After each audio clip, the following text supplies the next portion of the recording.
Good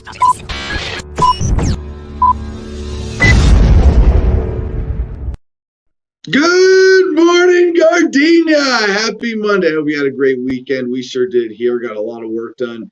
New backdrop for the studio, not the finished product. I don't know if you can tell. The audio in here is, oh my gosh, it's about to get better. Forgot that this morning. Had the microphone sitting next to me. Hopefully that gets picked up. But you can still hear there's a little echo in here, but we are ready now. Finally, studio foam, new furniture, very exciting for the Freedom Factory here. And before we do anything else, promos, intros, we've got to do an update on our friend, co-host, crew captain, Stephen McClure, also executive director of Homefront Battle Buddies, still in custody this morning. What happened is he had some outstanding warrants. As far as we know, all for victimless crimes.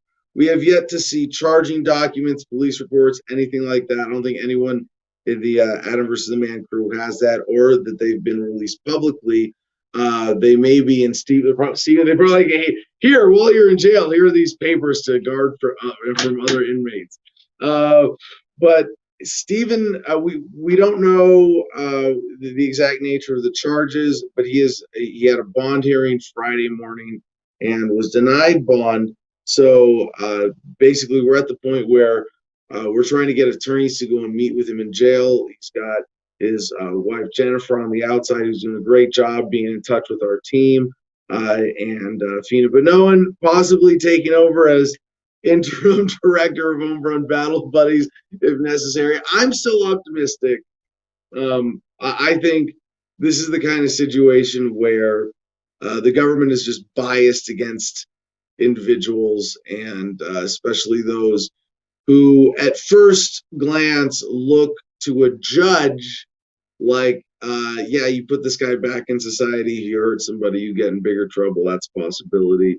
Being armed and, given who knows what nature of the charges they have thrown at him here. We saw 3 of them later Friday. One was, we don't think this is the whole story. It was like terroristic threats, weird speech crimes, like internet stuff.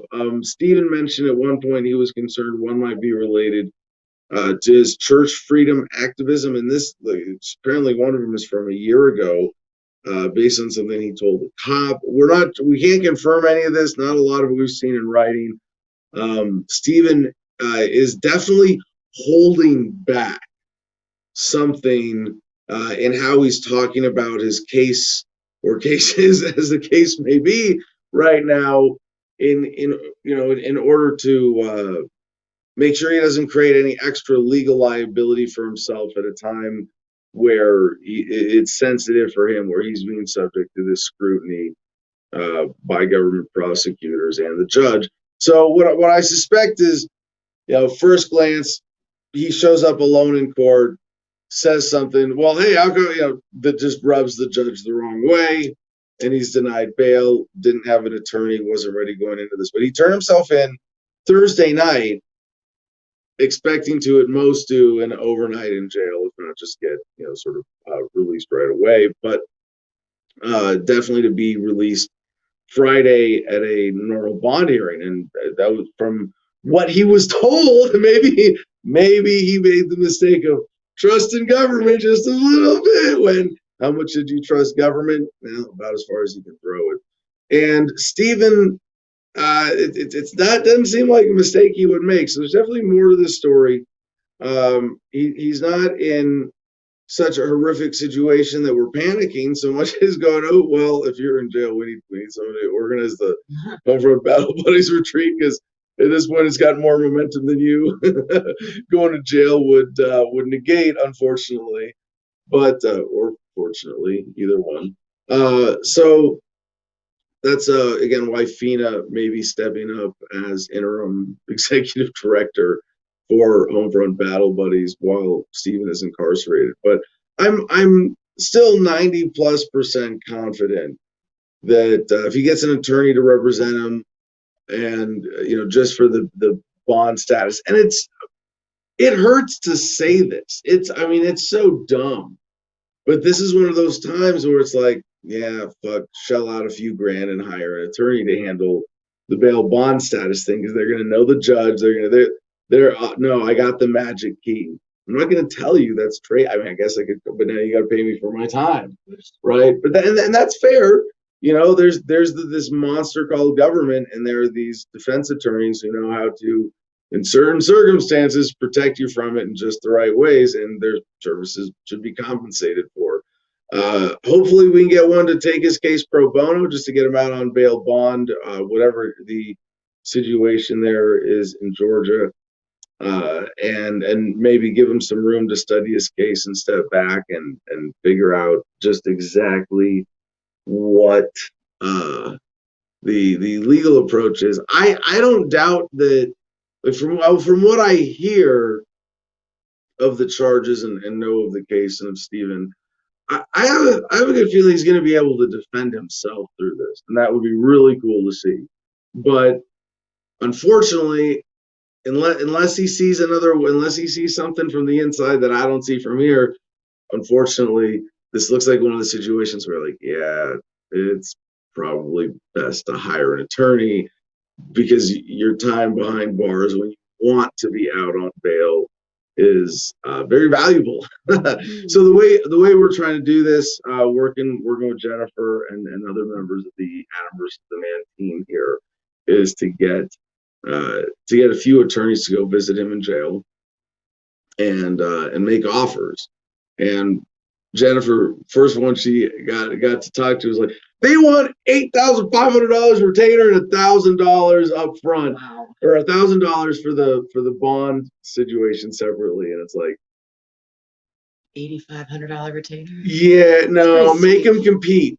You know, like no, this is if and this is Georgia. There should be enough lawyers like to make them compete, and so the objective right now is to get 2 or 3 attorneys to visit Stephen in jail and get familiar with the situation and pitch him on hiring them with whatever terms and bond strategy, and then we might be raising money. We might not be, hopefully.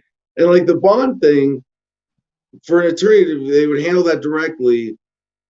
Is maybe a few hours of prep tops and like 1 5-minute hearing in court that they could charge an hour for. $200. So like even if they're charging, $400 an hour, which is really high end for attorneys now.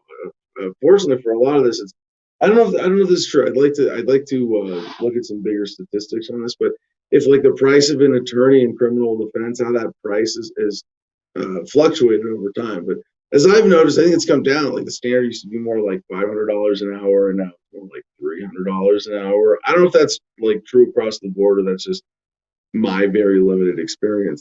But it's very, just occurred to me the kind of cool effect or weird effect because of the drug war ending and the police state de-escalating, or for in honor of Stephen's situation. Our first block of headline news today is definitely police state related. But as the drug war de-escalates, as the police state de-escalates, as prisons empty out, hopefully, or at least radically reduce their populations. I mean, by somewhere around, 90% would be a reasonable immediate reform. Then we are going to see a lot of lawyers out of a job.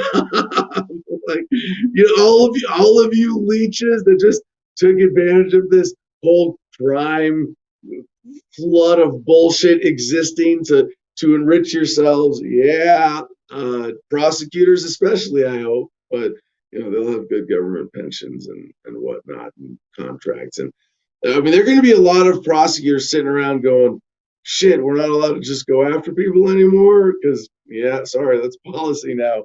Or they're going to have to go after real crimes and do more work, like they've been avoiding this.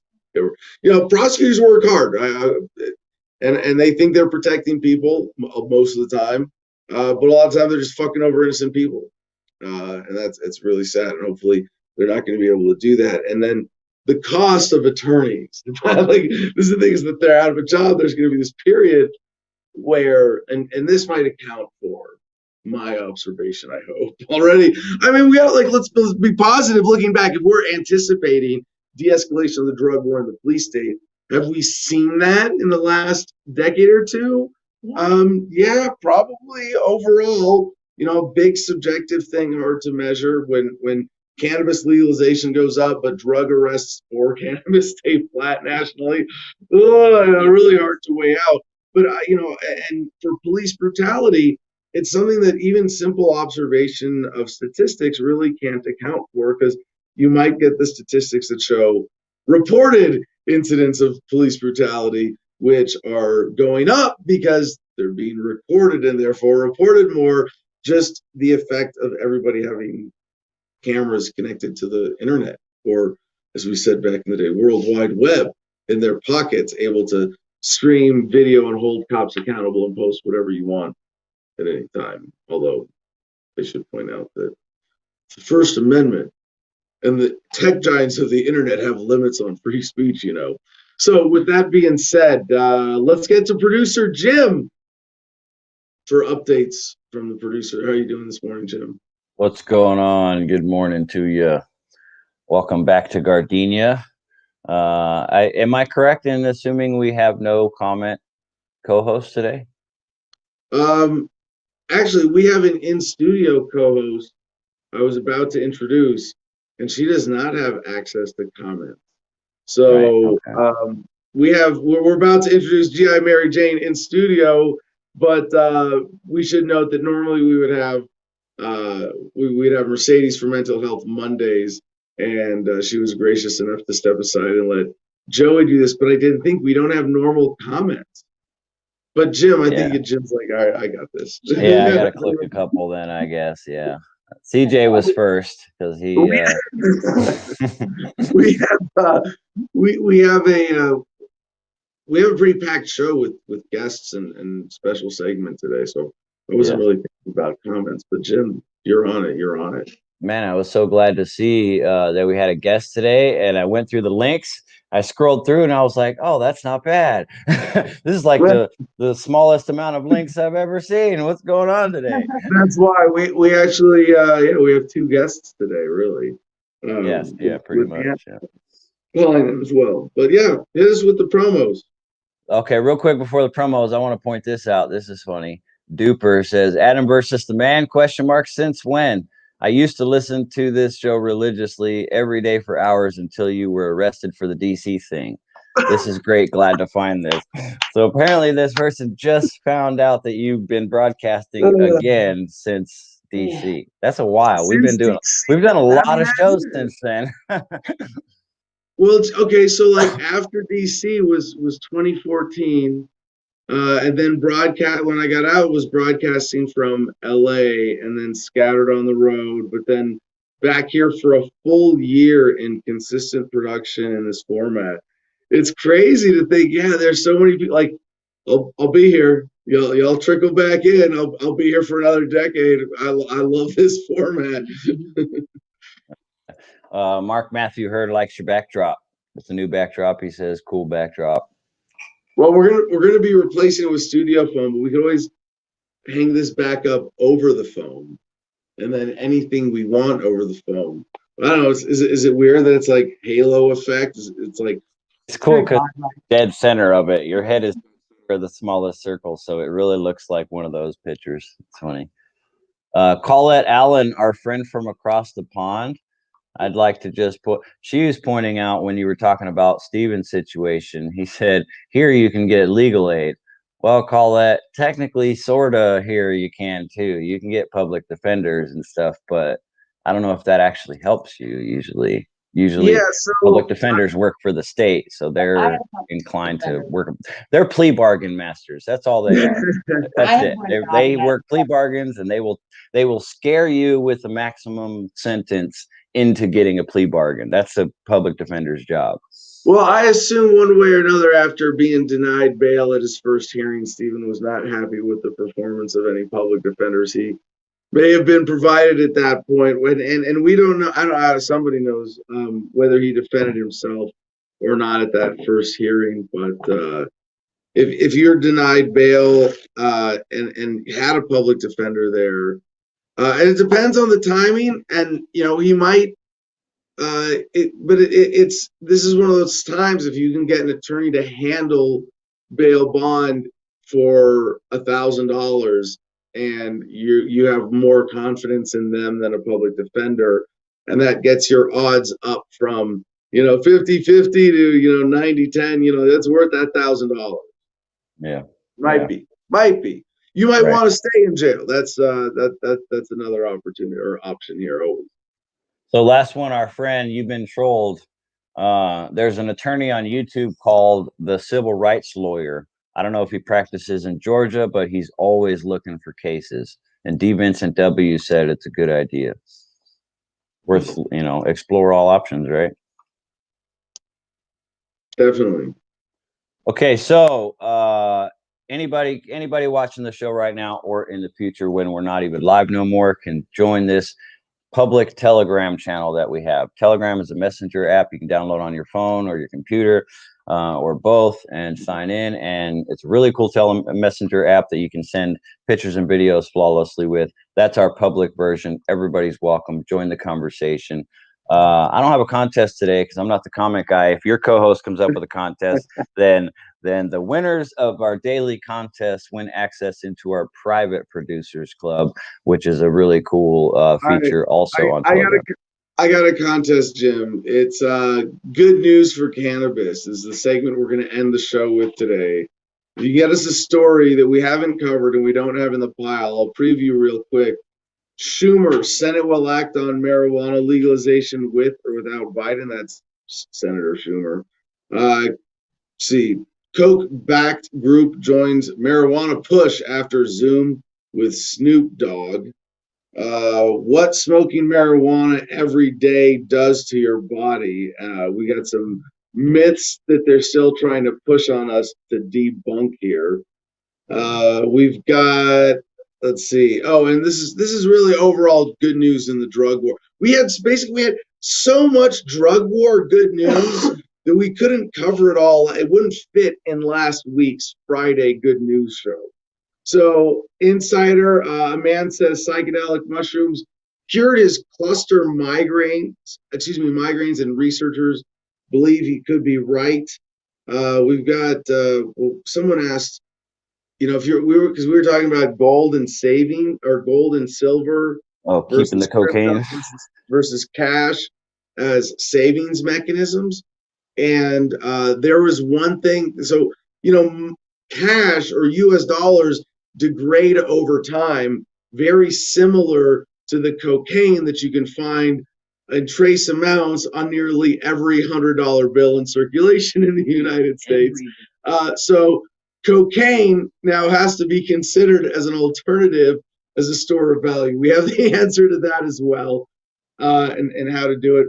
And then New Zealand checking the purity of your drugs for you. So if you have a good news drug story that isn't one of those or one that we covered last week, get that in the links, and that will win you membership in the Producers Club. Nice. Okay. You have an hour and 12 minutes before we start that segment to get those links to Jim in the comments. Okay, in the comments. Yeah, I was going to say, if we want, we could direct them to download the public messenger group and link it in there. But that's some work. Up to you. No, just in the comments. YouTube, Jim will find them. Jim, that's what Jim's watching. Jim can only watch one thing at a time anyway. I mean, 3 things at a time. He is the producer. Like 8 or 9. So if you want to be a part of the private producers club chat, you can do that through the website, adamversaman.com, like you see at the bottom of the screen. They got a button there that says Patreon. You click that and see the different ways you can support the show. $1, $5, $10, or even $50 a month. $10 a month gets you access to the private producers club chat, which is always a good time. You always got all the links to the show, everything you could need in that private producers club chat. Link to the StreamYard to the backstage of the show every day. After that, go back to the website, adamversaman.com, and check out the shop where your brand new producers club membership is going to get you 15% off of all the items here and free shipping as well. So you won't have to pay to get it to yourself. Great items, great value. You can get the Adam vs. Man logo or the Freedom logo on pretty much anything you want. So give that a check out and get yourself something that you were looking forward to. After that, click on Cigar Federation. It's also a link right there on the AdamVersusMan.com website. You can scroll through their cigars. They got a ton to choose from, and you can use promo code Adam10 while you're there to get 10% off of your entire order, no matter how big or small. I think we lost Jim. Did we just lose Jim while I thought I was off camera picking my eye off screen, picking my eyes? Great timing. Wrong button. My bad. Okay. He's So, the producer. Yeah. I'm gonna do what I want. I need a break. No. Lastly, two more things. One, the crypto6.com. Those dudes still need help. Everybody needs lawyers. So let's get these guys help. This was a Bitcoin church that was raided by the terrorists of the United States government, and these are the crypto ways that you can help support them and get them everything they need to beat those charges. Lastly, the last thing I want to bring up for the promos is our good friends that are teaching people how to live off grid or live self-sustaining. That's at gogreenenergyonline.com.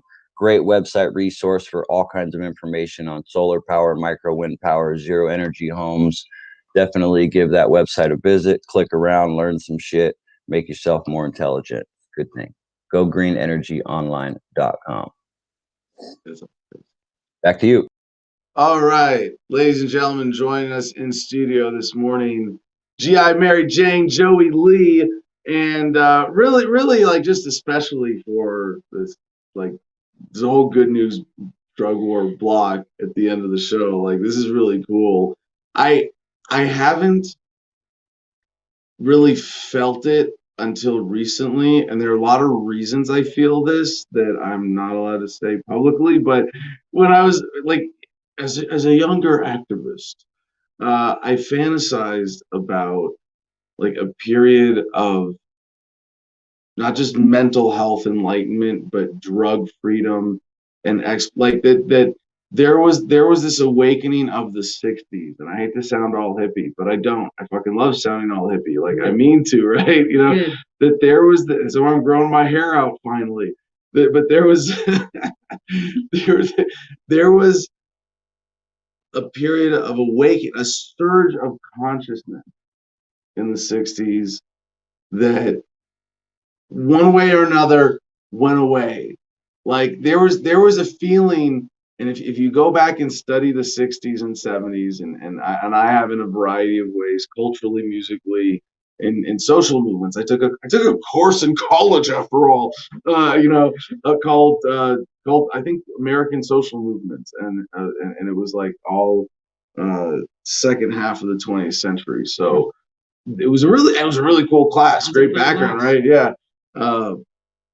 And it wasn't just that there were certain shifts happening during that time, but there was a surge in raising of consciousness that, with the suppression of cannabis, went away, or at least went back to baseline levels.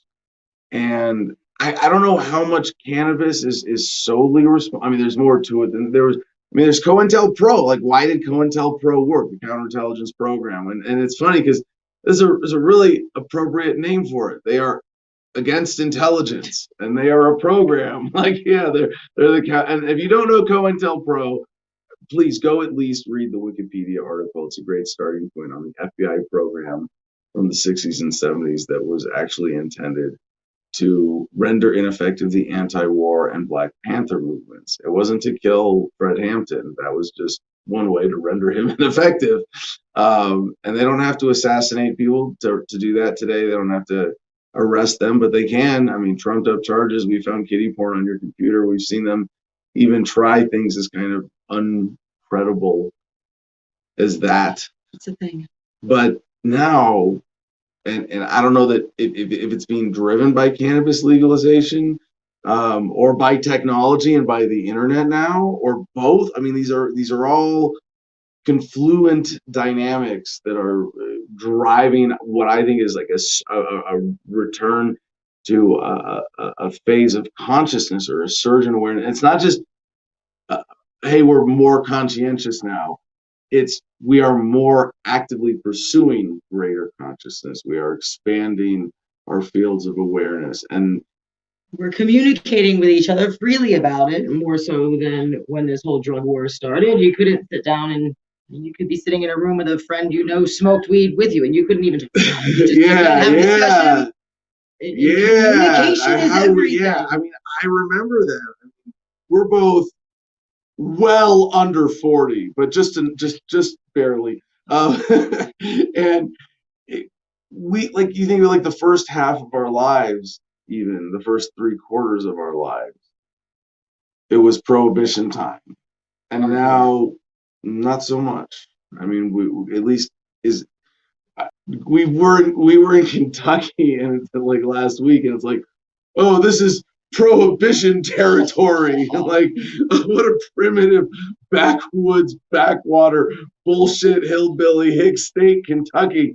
You know, I mean, it's like, not only are they backwoods, crazy, awesome rednecks like that, but they gave us the worst senator and the best senator, Mitch McConnell and Rand Paul. That interesting split personality state.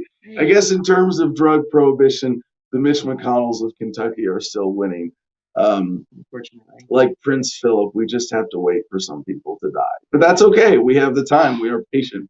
We are patient because we smoke weed. And when you can sit and smoke weed, you can kind of sit through anything. That's why it's very popular in jail. Like, you know, the places you're not allowed to have drugs the most are where you need them the most.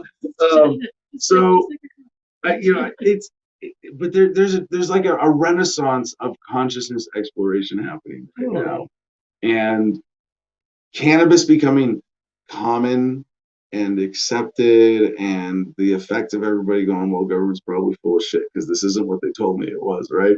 It's not even that we all kind of know by now. It's like, yeah, they were lying about that too. A lot, fundamentally a lie. The drug war based on a lie, but also psychedelics, magic mushrooms. They're magic. They are magical. LSD, the MDMA becoming commonly available for people who are able to seek that out and buy with crypto over the internet, right? Ketamine's a normal thing in your pharmacy, even now, your regular doctor's office, although I don't know how they're prescribing it or how well. Well, it's a nasal spray now for ketamine, right? They're actually one of the media, I believe. They're using this in clinical settings, like it's out of trials already. I don't know. Clinical settings. I know. We're using it for patients. I walked out of the dentist office with a prescription for ketamine pill after a tooth extraction because I told them I didn't want the opioid. And kicked and screamed, and I got 3 little itty bitty ketamine pills. And that was his deterrent. No, just take the opioids instead. I can give you more. I can only prescribe you 3 ketamine. Like, great, my mouth's not gonna hurt for that long. It's gonna be okay.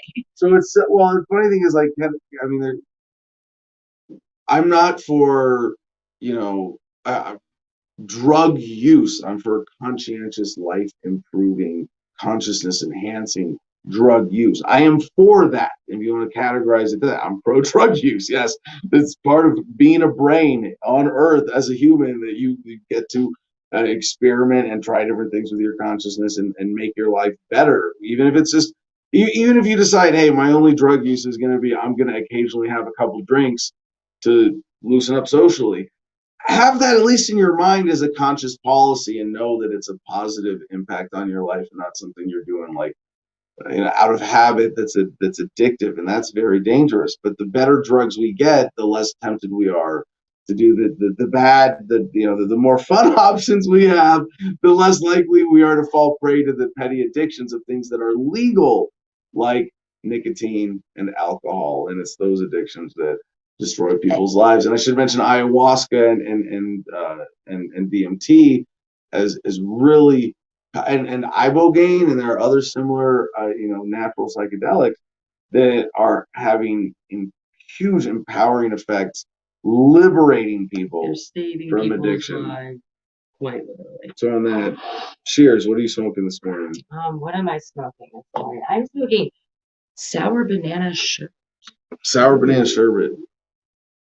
I saw a meme the other day, and I think it was Ryan Ramsey texted me, and it's people where weed is legal, and it's got one like angry face going, "Is this purple GI hydroelectric sour diesel?" And then the other guy in like the crying face, "No, this is Ford Focus Purple Kush AK-47."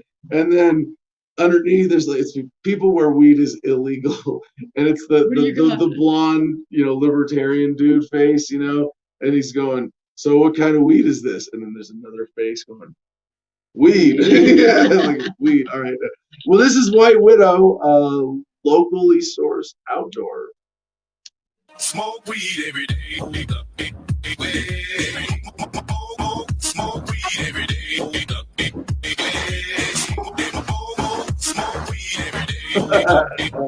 Thank you, Jim. Jim's on it today with the music. All right, so we have, without further ado, we don't have any like super critical, urgent headlines today. We did get to skim the news. We are going to get to some international politics. We are going to, or international bullshit, governments, fighting each other, that kind of thing. And we do have the police state stories and updates, and then two little vaccine stories that we couldn't wait until we said we're not going to do COVID Monday, Wednesday this week. This week it'll be Tuesday, Thursday. So tomorrow, don't worry, you'll get a big block of COVID. But for now, if Ant is ready to kick off our police state update block, is our caller ready? Awesome, ladies and gentlemen. Ant, I don't know how much you want to identify yourself. We didn't think this out too much in advance, but thank you, first of all, for joining the Adam vs. the Man Patreon. Absolutely. Thank you for being active in the Producers Club. It's awesome to see that conversation growing. As I keep up with that, I see all the messages eventually in the Producers Club. It was really cool to see you there. And apparently you have a personal story motivation. So, I mean, I will identify yourself. No, we don't play papers, please, Ant. No, I know I could say it's short for something, but hey, man, however you want to identify yourself publicly, whatever you want people to know, stage is yours. Yeah, just Ant, short for Anthony. I go by Ant by my friends. I figure we're friends. I'm Ant to you, right?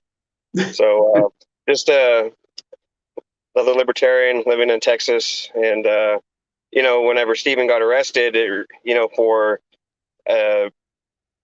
words, basically, it reminded me a few years ago when I actually was arrested for something that was said on Facebook. So normal people say something that Facebook doesn't like, and they go to Facebook jail. So, not me. So I'm taking my little brother home from a date with his little girlfriend. I had a little teenage brother, and of course I had the hot rod, the fancy car. So he's like, "Hey brother, can you take me and my girlfriend on my date and then come pick us up later because you have the fancy car?" All right.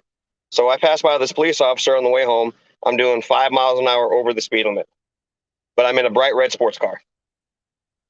Cherries and berries come on. I get pulled over. I don't think nothing of it. I don't have any warrants. I pay all my tickets I've ever had, and I'm just like, okay, well, maybe I have a taillight out. So he comes over to me and like, "What's the problem, officer?"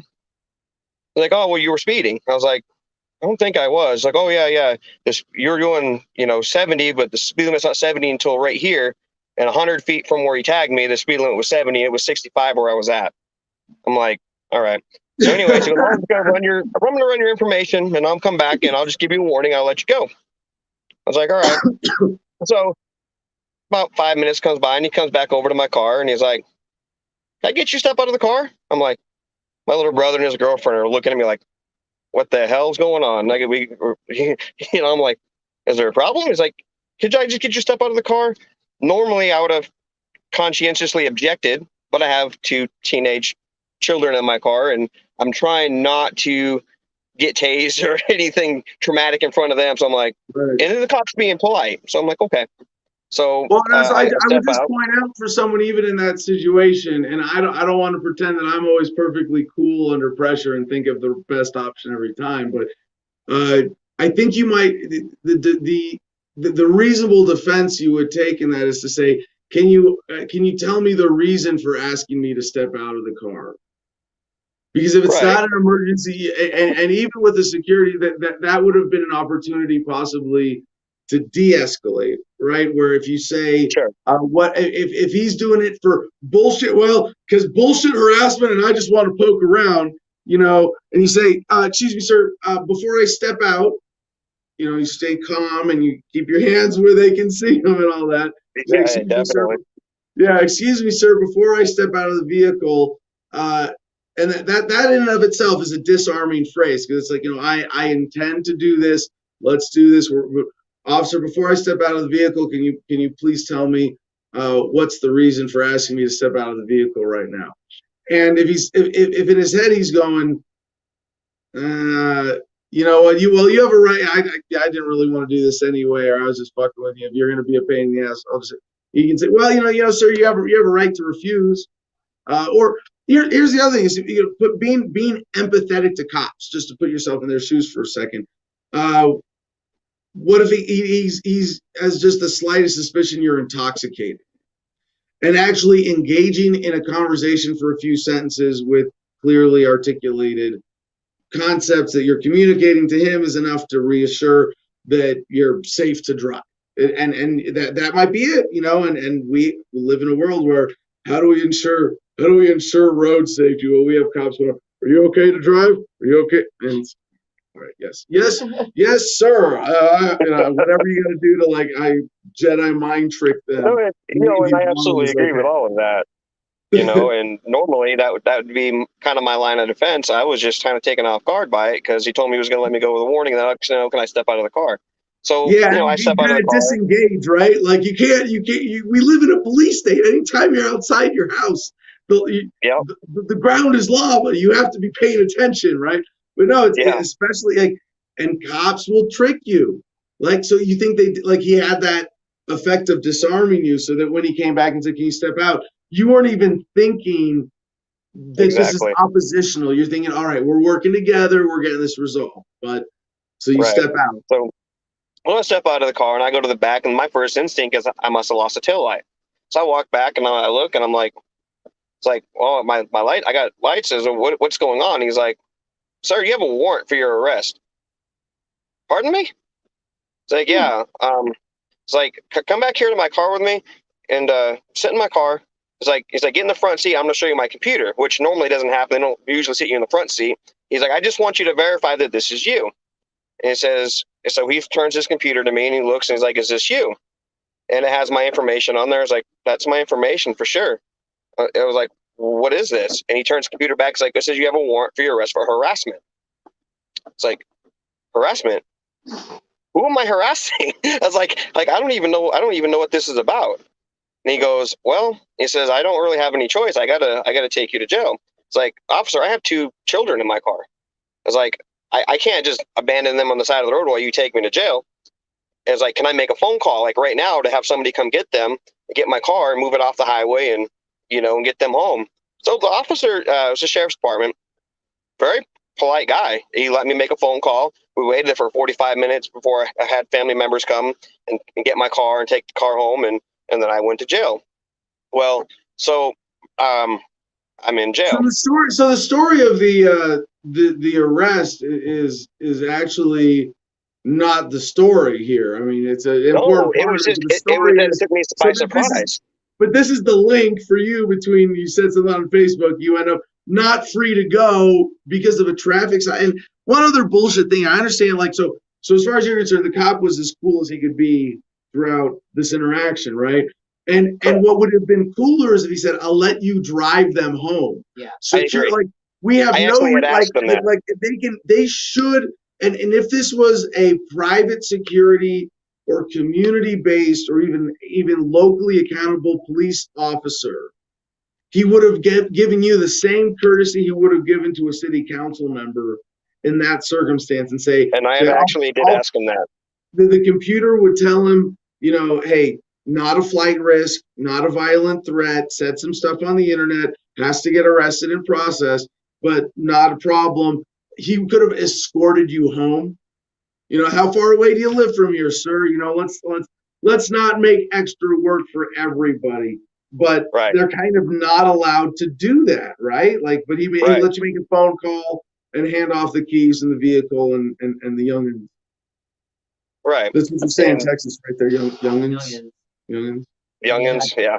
Because you can't So- call they're teenagers. You don't want to demean them and call them kids, right? Right. Well, the officer didn't actually know what the charges were about. All he had was harassment. So I end up in court, or not in court. I end up in jail, and they get processed.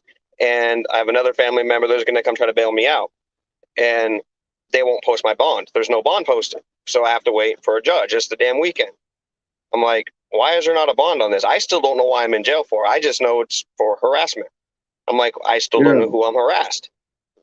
I finally get my bond hearing with the judge. And legitimately, if that's all the cop sees, yeah, we need to secure you before you do anything else, because that's a crime with the victim.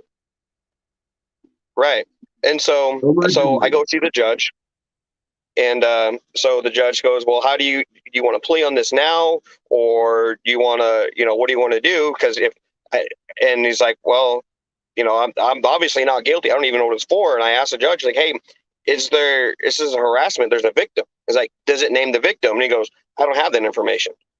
So you're the judge. What do you mean you don't? So I'm being accused. I don't even know who my accuser is. I'm sitting in jail. I don't know who my accuser is. And he's like, well, you just have to take it up with the county attorney or whatever. And so I was like, all right. So I get my bond, $1,000 bail, so $100 to get out or something. And I get out of jail. I'm in jail for almost 2 days before I get out. So, anyways, the next day I go over to district attorney, and I go in there and I'm like, hey, I just got arrested. I need to know what in the hell's going on. It's like, I've done a little bit of research. Actually, you were the reason that I even started this whole researching, not getting my ass in trouble with the law, watching you get arrested for dancing at Jefferson Memorial and everything else. So I was like, so I had this Adam Kokesh brain. I was like, all right, I got to make sure I don't say the wrong thing. I got to make sure I'm only saying the right things. And so I go and I request discovery. I'm like, sir, you're not an attorney. So I had already pulled up the things like, I don't have to be an attorney because I'm legally, allowed to do this. I want discovery. I'm currently representing myself. And so it's like, well, because you're not an attorney, I can't give it to you, but I can show it to you. I'm like, well, at least show me what's going on. Okay, so when exactly was this? What year? This was 2018. 2017, 2018. It's funny 'cause it was January 18. I was arrested in Wise County, Texas. Right, and this was a few months after you were arrested. Okay, it's funny because I went pro se the entire time, and I gotta say I'm very proud of how I handled that case, because defended myself and beat 4 felonies and a misdemeanor down to basically a $400 fine, and it's they haven't gotten back to me. It's such a weird. Texas is, legal system is something different for sure. Yeah, and I got approved. I mean, I had to get and this is sort of reasonable. I had to get approved by the judge in the misdemeanor court and the felony court separately to defend myself. And the judge says, are you familiar? And like the judge in the felony court actually tried to get me to admit that I wasn't capable of defending myself. He was like, well, are you familiar with jury trial processes in the state of Texas? I was like, no, but I can read English and know how to use the internet. I think I choose to handle but I ended up using the religious offense in that case.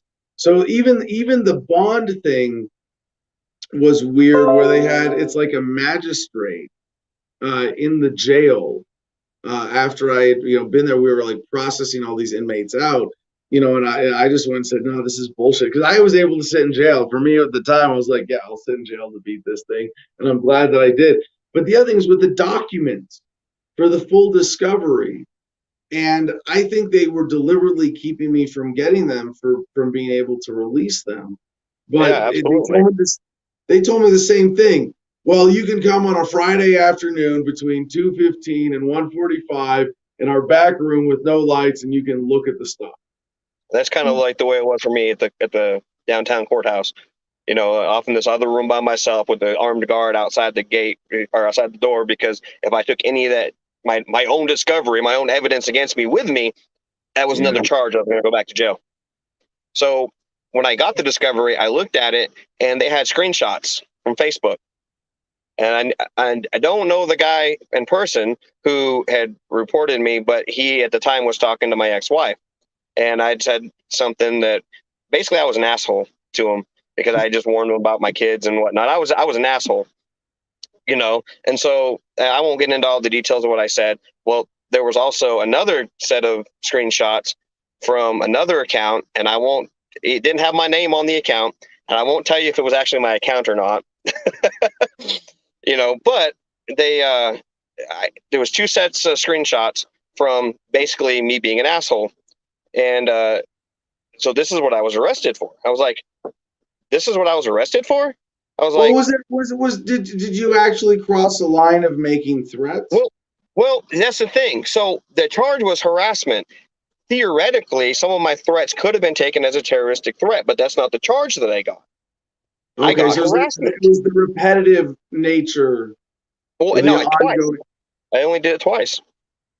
And I was arrested for this. I was like, so anyways, I go to my first my pretrial or whatever, and they have 5 plea bargains for me. All of them involve me going to jail. And so I was like, no, I don't like any of these deals. It's like, well, sir, what are you going to do? I was like, I'm not going to take any of these deals. We'll go to trial. And they're like, they were flabbergasted. Like, you want to go to trial? It's like, you know, if you go to trial, it's like, yeah, it's 5 years if I'm found guilty. I was like, or you could escalate it to stalking or terroristic threats. Either which way, it's a mandatory minimum 10-year sentence. It's like, I understand this, but you have a couple screenshots, and that's all you have. I was like, what other evidence do you have? Do you have IP addresses? Do you have like what? I want to know what other evidence. We don't have any of that. We just have the screenshots. I'm like, we're going to trial. And so they were like, okay, well, I had another pre-trial. For some reason, they had me have 2 pre-trials. Well, hold on, Ann. I really want to underscore this point because this is the hard one for a lot of people.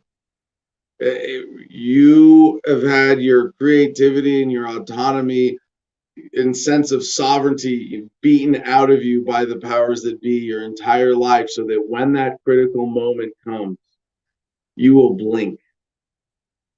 You will blink out of fear. When they throw those big numbers at you, 10 years, 20 years, mandatory minimum, and even if they don't have a case against you, they know that they can fuck you. They can fuck up your life. They go into trial. It can be a sentence in and of itself.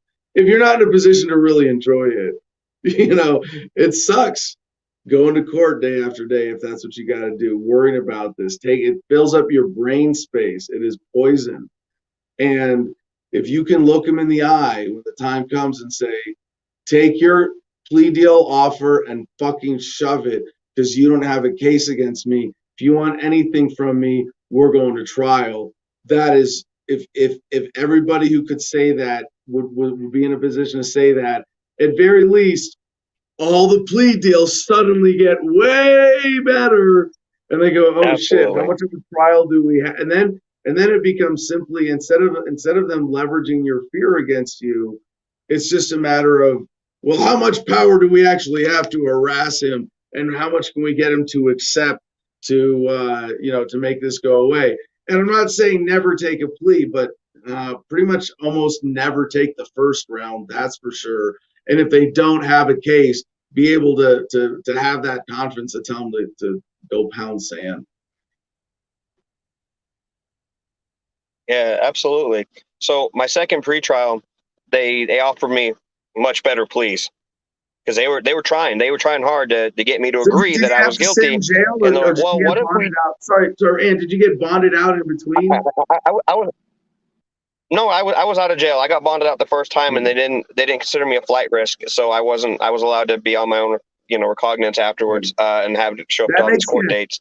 But It's a lot easier to negotiate from outside the cell. I mean, in that moment of not blinking, absolutely, it helps to be well rested and have a stomach full of good yeah, food and not be holding in a turd, not be worried about your going back to see your cellmate or anything like that. It's really nice to exactly. better position to negotiate from. But I'll point out one other thing. When I was in Texas, I did stay in for 10 days to negotiate. But I opted out of getting the tuberculosis shot. They give you a TB test.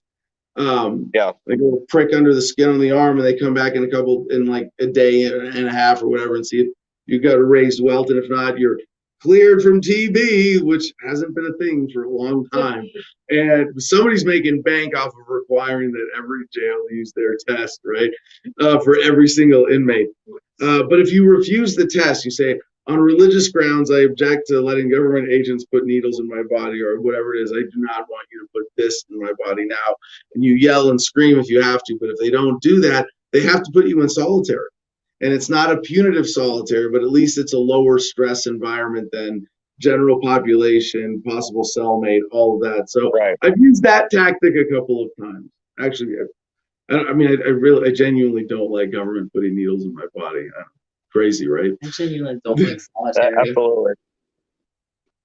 All right. So My second pretrial, yes. they asked me if I wanted if I had a lawyer. I was still representing myself. This is 6 months down the road. I'm still representing myself, and I was like, no, I don't have an attorney. I'm representing myself. It's like, well, do you want to apply for a court appointed attorney? And I was like, well, here's the thing. I was like, I was thinking, it's like, well, if it isn't going to cost me any money, like at least I have somebody I can talk to and still kind of try to represent myself. If they're gonna, it's like, I think I make too much money. They're like, well, you could try. So I was like, oh, all right. So I put the paperwork in. They came back about 10 minutes later. Oh, you were approved for an attorney. I'm like, oh, well, they gave me my attorney's information and whatnot. And I called them up when I left the courthouse, and I was like, hey, they gave me you for this deal or whatever. And he's like, yeah, why don't you come by my office in the morning and we'll talk about it. So I show up at his office in the morning, and he goes through my discovery that he got, and he got the exact same discovery that I got. And he tells me, so you haven't told him anything. It's like, as a matter of fact, the county attorney or district attorney, whatever, has told me that you refuse to talk to them. You haven't said anything to them. You just made my job easy.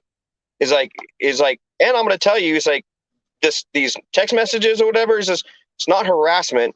You're a fucking asshole. It's like, but I'm an asshole. He said, you know what? Don't worry about this. I'll make this go away. And you have a right to be an asshole. Absolutely. He's like, I just want to make it clear that you are an asshole, he tells me. I'm like, all right. So anyways, from the time I was arrested. I got to ask then, do you think the prosecuting attorneys were just trying, they're stringing you along for months with this bullshit because they were trying to get you to slip? Were they probing, getting you on record, or trying to get you to say something about the victim? And every single plea bargain involved me paying a monetary sum to the county. Of course. So it was, to me, it was about money. And then when I refused, so I didn't know the day of the trial comes, and because it's going all the way to trial at this point, the day of the trial comes, and I'm in town, and my attorney said, just stand by and I'll let you know. And I was like, do I need to show up to the court? It's like, no, just stand by and I'll let you know something. So I'm supposed to be in court at like 3:00.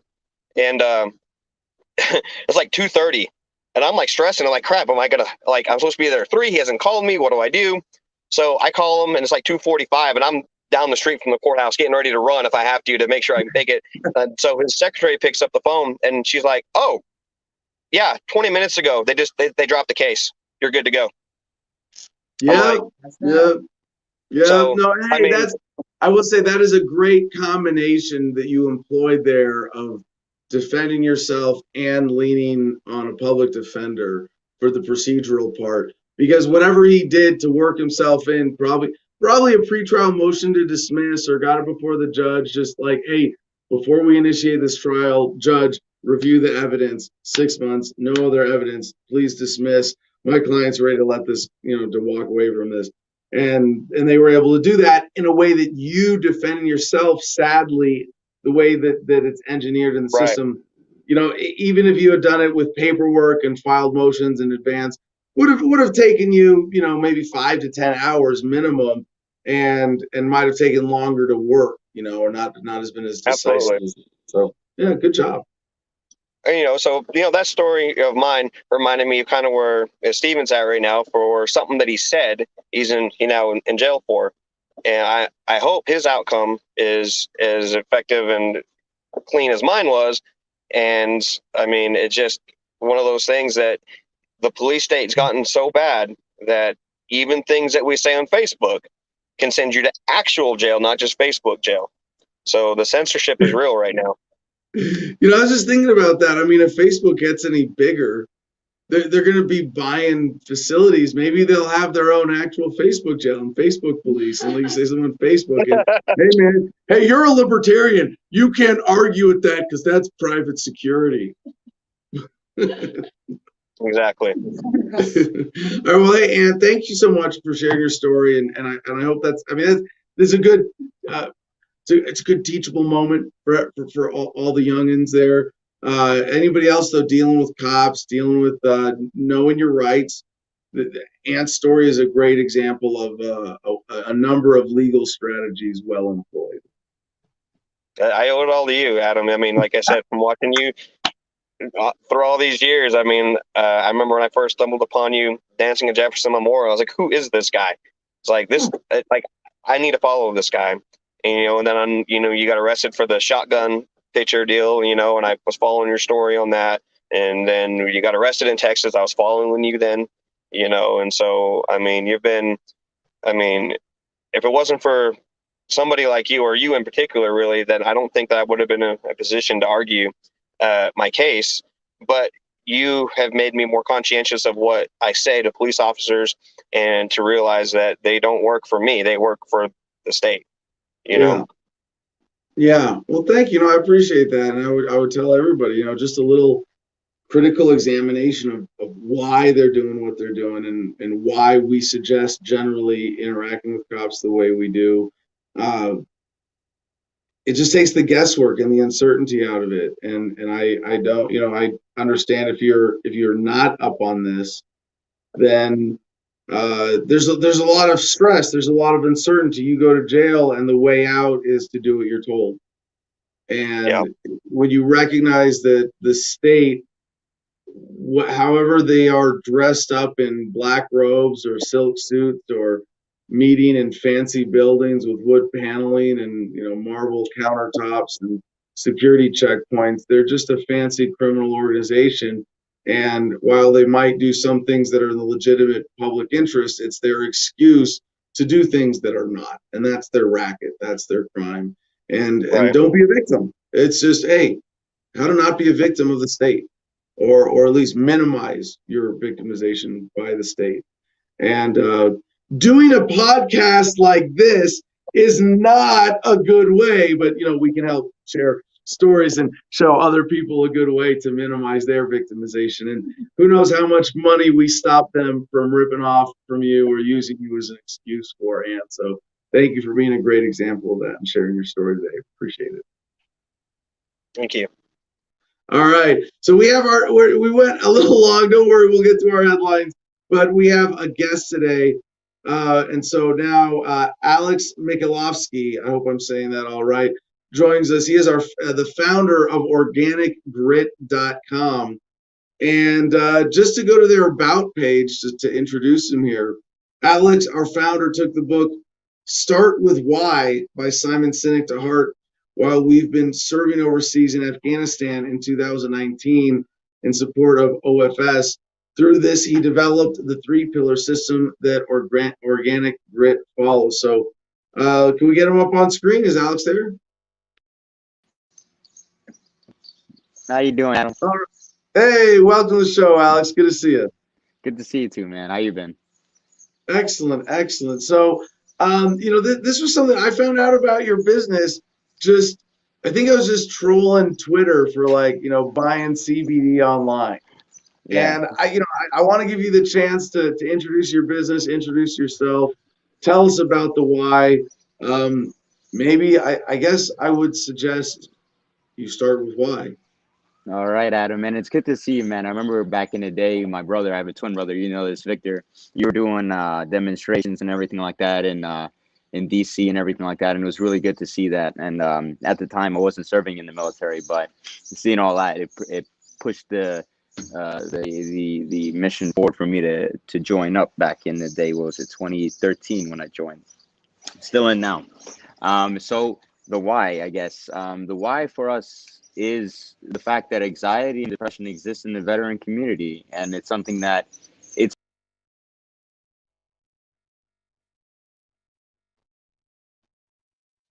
He disconnected. I don't know what happened. His phone, maybe something. He's reconnecting right now. Okay. on. You got me now? Yeah. Lima There Charlie. we, yeah. Apologize about that. So the why is, again, the anxiety and depression that exists in our community is extensive, and it's pretty sad. But and if you look at the statistics, it's still probably 22 or 23 average veterans kill themselves every day from anxiety. And from depression, it's the suicide that gets them, right? And it's that one moment that gets them. It's their thoughts going left and right. Um, it was something that personally hit me when I came back from Afghanistan in 2019. And, I dealt with a lot of it and reacclimating to, society and the civilian life, right? And then COVID hit too. But that was kind of a benefit because then I was around my family because they started working from home. It was like the lobsters, you know what I mean? Like the lobsters on the Titanic, you know what I mean? Like when it went down, it was a miracle for them, but not a miracle for everyone else. So, Oh man.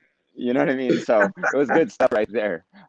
But besides that, I mean, I was dealing with it, and then I noticed some of my guys on the team were dealing with it, and then I'm like, okay, I started researching, typing anxiety, diagnosing myself with a lot of things, self-diagnosing, and then I was like, all right, this ain't working. And then I started finding out something about CBD. And then I ordered a lot of things online. I ordered multiple farmers, multiple things across the country, getting shipped to my house and my residence, my family's residence. And, my family's looking at me like I'm a crazy guy. But I'm like, look, something's going to, but something's got to work here. You know what I mean? Because I'm not going to be taking any prescribed medication out of a medical facility. I'm opposed to that. Even though there is good research done, but at the end of the day, it's just made in a lab. So then we found some guys in not Colorado, in Wisconsin, that grow some really good strain of hemp, Hawaiian haze hemp. This is not patent or anything like that. Anybody can grow it. It's weed, not hemp. Hemp is able to be grown anywhere, really. So they do that, and I started using, their extracted product, and it felt great. And I've been using it for months. And then I was like, all right, so if I can use it and it's feeling good for me, other guys can use it, and it lowers your blood pressure. It lowers the blood pressure, and then it benefits anxiety to be diminished, and then the symptoms of depression as well, and allows you to focus and mellows you out. But then from there, you decide what you want to do, and that's our why as well. You're mellowed out, you're straightforward, so now what you want to do, you want to progress, you want to excel. So that's why we partnered with Veterans Adventure Group and 22 into Valhalla and Patrol Base Abate. All three of them are registered 501c nonprofit organizations that combat anxiety and symptoms of depression through outdoor activities like skydiving, scuba diving, hiking, mountaineering. We're going to climb Mount Rainier in June, and all of this is free. So if you're a veteran and you're listening to this, and Adam, you're a veteran too, reach out and go out there, and we can go climb Mount Rainier, and it's all free. And we donated over $1,000 to these guys a month ago, and we're going to continue. 20% of everything we sell will forever be donated to nonprofit organizations like those three. Every 20%, every time, forever. And it's actionable items, like courses of action, like Major Schumann, the founder of Patrol Base Abate. He's a Marine officer. You might know who he is on Instagram, Killzone. We sat down to dinner one time next to Indianapolis, and he was he's an I instructor probably there. know a lot of dudes who go by Killzone on the internet or wish they went by Killzone on the internet. So Just his is Kill, like KILLZ0ME. And you would love his talks, Adam. You would love his talks, and really clever individual, just like yourself, and like able to like build off a conversation, and he really listens. And one thing I was telling him about some aspirations of mine, I'm like, oh, I'm hopeful, God willing, I'm gonna do this. He said, stop. All right, you said this shit like multiple times. There is only courses of action, so you will do that or you will not. If anything else, you're gonna be directing yourself to failure. There's an option there to give up. And then so those are the guys that we work with, like leaders like that. And it's great stuff. And we're moving along. We're doing well. Soon we're going to be doing apparel. People thought we'd do apparel because of the videos we post and the photos we put up on our Instagram account on Organic Grit, and we are not. But now since the community decided that we have to, we're gonna make some shirts and a hoodie and a hat. You know what I mean? Like that's how it happens. Every brand you gotta have it's you can't have a brand without merch. Yeah, Not so in the age this of is- the internet. Not when you gotta snap your fingers to make all that happen, right?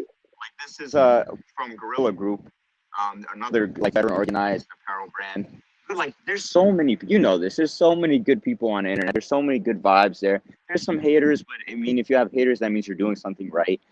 And hating is free too. So like, you can hate for free from the parking lot and just like talk your shit. But you know what I mean? You know this, Adam. You know they can talk their shit from the parking lot.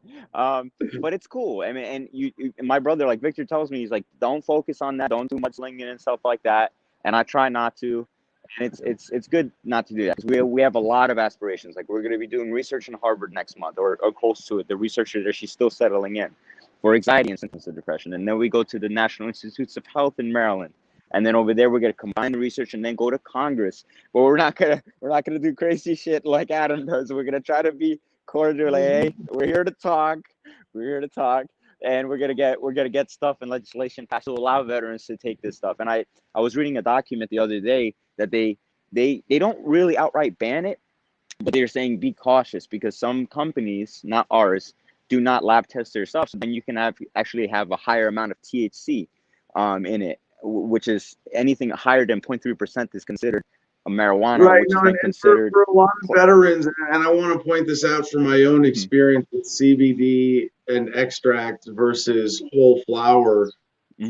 There are a lot of strains, and that actually would increase my anxiety if I were sensitive to the racing effect. You know, I smoke sativas because I enjoy the engagement, the heady high, and being sort of energized by it, as opposed to the indica couch lock effect. But even that, I get like a mind. I have to stop smoking cannabis, like full flower or full THC, before bedtime, and be, you know, if anything, you know, that's cannabis at all, CBD only, you know, a few hours before going to sleep, where I'm going to have that racing effect. So it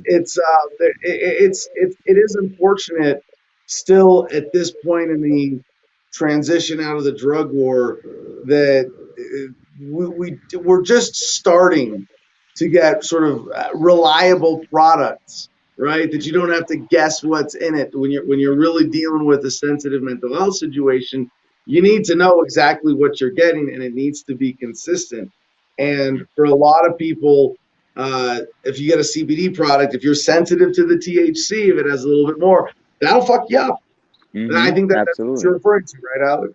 Absolutely, and that's why after the hemp is grown and extracted in Wisconsin, we transport it over to Colorado.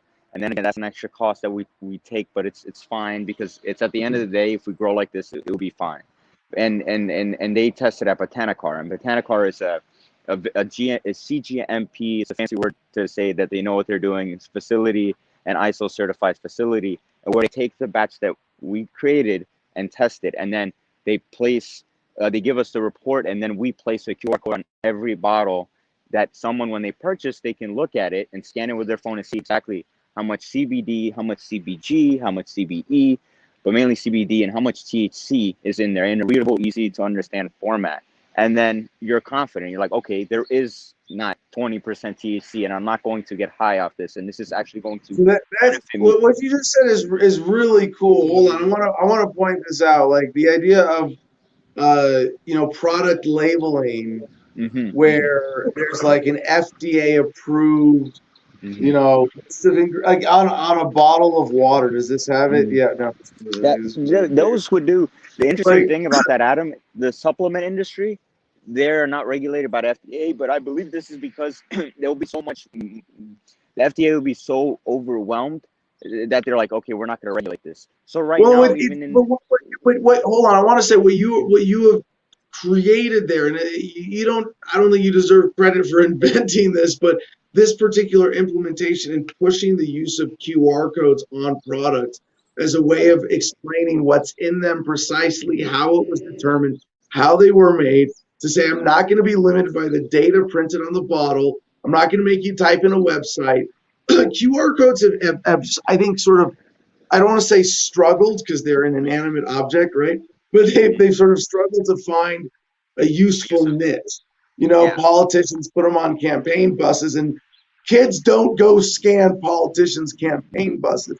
So, but if it's on a product, whether it's food or drugs, but I think cannabis is the cutting edge for this, where there's the demand. So I'm glad that you're using this, that you're pushing it, you're talking about it. But this is going to create an expectation for all Exactly. consumer products Exactly. across the board. Exactly. But especially with cannabis, and I'm thinking eventually with psilocybin. I mean, right now you buy a baggie of mushrooms or weed on the street, and it's like, whatever the fuck is in here is whatever the fuck you're getting. Good luck. And if it's cocaine, it might be 20% cocaine and 80% baby powder, right? Who knows what Did you're you cut getting? it? Yeah. Yeah, no, it's Um, good stuff. I mean, it makes sense, and it's not a requirement right now, but eventually it will be. 2018, the Farm Bill came out, and it said, okay, the hemp and CBD industry is getting little more attention, so we need to start regulating it. Eventually, right. even I heard Kamala Harris and Joe Biden are proponents of CBD and hemp for the military, and that's a great thing. And one day, hopefully, not hopefully, okay, we're not going to say that. Like one day, we will talk to them in person and say, this is what we have done, and this is what the standard should be, because it's dangerous. Like someone could literally go and create extract CBD and start placing stuff in it, and then want to be a joker and put some extra stuff in it, and that's not safe. You know what I mean? And the QR code mentioned, yeah, we that was the QR code has been there for a while. We just used it in a way that's more, it doesn't go to the website. It goes to a PDF document that's now on your phone, and then you can look at it, show it to your friends, explain to them, and say, oh look, it's a certified lab report from Colorado saying this is what's in it, and this is signed by two doctors, two laboratory technicians, and backed by a serious company. So I'm like, good. I mean, that's a good standard, and we're gonna Well, yeah, maintain that. I got to say, as a libertarian, it should never be mandated or by regulation, but by consumer choice. And right now, And as they a will consumer, decide. you can vote with your dollar, and you can support a company like Organic Grit that's taking this leap. But Alex, I mean, I'm going to sidebar quickly for a second. I would want to see this on everything, and food. I think food products, to be able to scan a food product and not see a PDF, but to go say, like, this is the chicken that your nuggets were made from. You're gonna have a lot of That's a vegetarians good, a lot yeah. that way. But even just knowing, what if you're buying some food product that's certified organic, why go with Yeah. the company that just says trust us versus the one that says, oh, let's show you how this is made? Good point. No, absolutely. That's actually a pretty good idea. I mean, like, they could be like, they want to talk all this cage free and animals. No, okay. If you scan this QR code, let's see what's really about. It's very simple. Scan it. Let's see if the document's actually there, or the supporting Yeah. like analysis is there. That's actually pretty good, and that would be dope. Actually, pretty much. You can go, you'll be at Whole Foods, and you'll be like, you know what? Let me see, and scan it. You're like, okay, because there's only so Yeah. much you can put on a Yeah. bottle or a box. You can't. I'm not going to put a whole report on the box. I can say no THC. I can say 0.3%, and if I mislabel it and say it is and it's not, we can get in trouble. But even that, it's like some people rather see It's too late. It's too late. You're gonna be like the pharmaceutical companies, like what was Pfizer and Johnson & Johnson and all Oh my the God. Moderna assholes who asked for, I'm even good with off that. I'm qualified never getting a immunity vaccine. government protection, they've paid what, billions of dollars in settlements over the years after they destroy people's health. And Adam, speaking about Pfizer and pharmaceutical companies, the one issue, and this is from me talking to you, like right here, right now, and then what I will continue doing throughout the year and years on for a little bit, is to completely and to always be open about who I am, how I look, and all this stuff, because big pharma will not like individuals like me or you talking about this stuff, because their industry is so saturated with like money and connections and all this. Come across hemp that's $57. You can literally $57. You can grow it, extract it, transport it, test it and in scales of economy, of course, and then sell it for a little bit more to make profit so you don't drown, and then donate some 20% of it to veterans actually doing stuff in the community. They're gonna Yeah, flip this shit because they're gonna realize like, wow, medication, we can't overcharge it anymore to insurance companies, and wow, like we can't, they're gonna hate it. I think it's worth pointing out that even if Big Pharma and Philip Morris completely dominated the cannabis industry top to bottom, their industries overall would shrink by Oh, big time. 90% because they wouldn't be Absolutely. prescribing treatments because now that they have to offer cures, right? And Oh, everything exactly. right now Cures. They don't want that. it's It's not their money. Yeah. right. And it's sometimes it seems right now like it's like cannabis and everything around it is a saturated market with a lot of competition. So But one, anything you can do to move product, if you can start a business, and even if you're moving, $500 worth of shit a month because you got a website and you're making a little side hustle. And I know you guys are at the next level from this, but you're still a relatively small player in the bigger game here, very small. right? Do it because you sell $500 a month of cannabis products.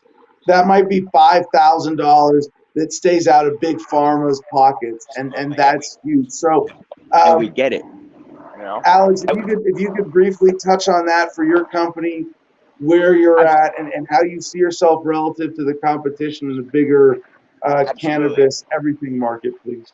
Absolutely, Adam. And so one quick thing, I will say at the beginning of all this and what you mentioned, there's competition, there's saturation in many industries. In the car industry, you got Tesla going into like a big dominated Ford industry. You got me coming into an industry where you have CBDMD, and honestly, if you're an honest company like us and like myself, you have to give respect where it's due. CBDMD is an outstanding company. Actually does QR codes. Started doing this shit back in the day. Very, very solid. They're in the UFC and they help people. But there's some in my own industry that will mudsling and throw people down and just to throw them down. And that's not the case. If there's 100 people in the industry, what is the difference between 100 and 101? There is none. The only difference, the major one difference, is service. So if you actually care about people, you're genuine, you're on the phone, you actually go put in the work, you donate your money, you donate your time, of all things, people will recognize and it will resonate with them. And they're like, wow, there are people. It's cool to be kind. You can do this, and there is no need to mudsling, and there's no need to cut one another down. And where we're at right now, we're still entering the market. We're going to be going again, doing the research on the side with Harvard, and we're going to be doing the research and work with the National Institutes of Health, the NIH. And then the overall goal this year or towards the beginning of next year is to go to Congress and let them see who we are and what we've done for our community. Because like it's in your ideology and how you always talked all your life, that it's up to the community to decide what you're doing. Like, it's not always up to the government to step in and fix things. The community is very able and willing to do things. So we're going to step up and do the stuff that they should have done a long time ago and provide an alternative, natural solution, an option for citizens and veterans to go about to combat anxiety and symptoms of depression. So yeah, well, and I think the one thing I want to point out in there are a lot of different people selling different kinds of CBD, different extract, this, pills, that, whatever it is. But there seems to be, for the time being, an almost insatiable demand for individual medical cannabis consulting, like a pharmacist used to be or should be, and still is in limited cases, where they actually help you dial in dosage and how to ingest and use, all the different things. Just being there to answer those questions for a lot of people. Hey, did you know that it's not just weed? It's not just sativa indica. Within that, there's dozens of different terpenes that contribute to how all of those organic compounds interact with your body. Try this strength, try this. Well, how long do I try it for? No, okay, smoke it every morning for a week. see how it goes. Try this strain every morning for a week and contrast. And being able to customize that kind of consultation for individuals, and just encourage them, like even with CBD. And I want to ask, first of all, or at least, one last question related to your business specifically. CBD dropper form. What's your preferred method of ingestion, and why is that, at least for the time being, the ideal method? And how would you like to see that develop? Because there's so many options out there. But dropper, you get a dropper liquid, you control it, you can put it right in your mouth and just swallow it. Is that it for you? Understood. So the thing is with CBD, the best way to administer CBD and to reap the benefits of it as like its 100% potency and not like lose it is underneath your tongue. Because underneath your tongue is where like it absorbs a lot of like anything really. If you've done any other type of drug, it's pretty beneficial over there around the mouth, and then it's going to go into your system and start doing its job. There's gummies involved too, but we're not involved in gummies, not as of yet, because it requires a lot more CBD because the enzymes and the digestive system throws everything out. Then you Okay, have, so specifically, if you can absorb through the skin in the mouth the CBD, you have less of a loss than if you eat it, and you have some loss to your digestive system before it hits the bloodstream, right? Okay. exactly. And then if you have solves, which we don't have yet as well, but one thing I always like harp on to the team is that we don't want to just get involved in things just to get involved in it and make it seem like we're the jack of all trades. If there's something that we don't know what we're doing, it's okay to say you don't know what you're doing, and we'll get to it. If not, never. It's fine. Solves is something we want to get into too. It's for like you place it on your tissues, your muscle tissues previous to working out or after to calm down the inflammation. Again, lowers blood pressure. You put it on there and it will slow it down. CBDMD has a great product there as well. And that's not for anxiety. It's for athletes, you know what I mean, or people who are maybe suffer from muscle like inflammation and pain. Maybe arthritis, it can help out. I don't know, but I mean, we don't really enter that field as of yet. But the main products we have is just the dropper, and you put it underneath your tongue, wait 30 seconds, and it tastes pretty good. You got hemp flavored and blue raspberry, and that's it. It's very simple, and it's straight up broad spectrum, no THC, full spectrum THC. And that's it. Nothing nothing complicated, and it depends on your age too. But we distribute a card that just recommend the dosage requirements. But you will see, for me, because I'm only like 155 pounds and I'm 27, 26, so I only really take 60 to 70 milligrams a day. Anything more gets me my mouth and too mellow, so I don't take it. And honestly, Yeah, that's the thing, is just not having a guide. So many people have had dumb experiences with just a little. Yeah. I didn't know how much pot to smoke. I thought I was supposed to smoke 2 joints in the morning and 2 joints in the afternoon and 2 joints at night, and made me a fucking zombie. That's not how you're supposed to. No, you can sip it. You can take 2 hits once an hour and moderate. And it's like, oh, no shit. Yeah, CBD. Why take a full dropper? Well, you get cotton mouth. Okay, we'll back it off. How much? I don't know. But if you have guides who are experienced, and a lot of these companies like Organic Grit are building that function in, and that's where the real value is, right? It's not that they're just putting product on the internet and selling it and moving it. It's the verification, it's the dialing it in, and as Alex said, it's the customer service. And it's really that, it's a really weird point in human history where, like a veteran-owned business, you got to have vets on the phone playing the role of pharmacists for each other. But yeah, okay, let's do it. Exactly. Yeah, it is a weird thing.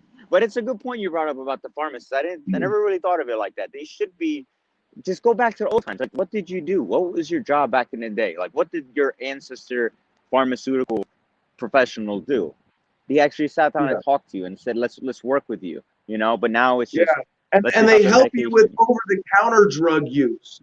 Just being smarter about over-the-counter drug use. You used to be able to go, and I mean, now people can use WebMD and Google shit and get the same effect if they have that initiative. But at some point, you want to talk to someone to tap knowledge that you don't even know that you don't know to look for, because you're just having some problem. And in the realm of cannabis products, I discover stuff like that all the time. And it's like, how is there not a decisive, like, how to use guide but part of it is that you will always want, if your brain's not working perfect, you might miss something. Hey, my brain's not working. What's going to help me dial it back in? You really want someone else to talk to. Hmm. Absolutely, absolutely. You need that uh, alternate professional, like educated, multiple years in school opinion and recommendation. But we see, Yeah. I think it's gotten better. But I mean, well, I'm not going to talk. I'm going to go down a rabbit hole. But it's let's be hopeful and do courses of action, and we can do it. We can do whatever we want. And like I say, like it's okay to be kind, and it's cool to be kind. We have a choice. Like it's Monday today. Do I want to be an asshole? Do I want to fuck somebody over? No. You can go and be kind and just help somebody out, or just stick to yourself. Don't be a dick. I mean, it's like just be positive and just move forward. Do something you want to do in your life. You don't have to do things you hate. It's like life is very long. Like why would you do something you hate? Like really, come on, Speaking of which, I've never been to school for it, but I have been smoking weed for a long time, and I like telling people about it. But Where are Alex, you right I'll now? give you please take that. Closing thoughts. Anything else you want people to know? The website, really easy to remember, organicgrit.com.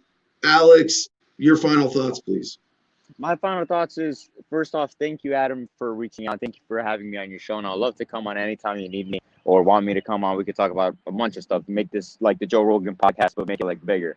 And no offense to Joe Rogan. Joe Rogan, you're good, but Adam is like really, really unfiltered. So, organic grit, Like Joe Rogan plus Rush Limbaugh for a new era of the internet. there we go. Well, actually, Alex, before you close out, I should say, we do need to have a conversation off the air about potentially being involved with Homefront Battle Buddies and what we're doing for a retreat-based veteran service organization, specifically to explore alternatives outside of the mainstream. And I don't know if you've heard this sort of relevant part with my story, but I committed war crimes in Iraq, and I've talked about it all publicly. I have no, unresolved issues with that. But if I did, I'd be very unlikely to want to discuss it with someone in a government building.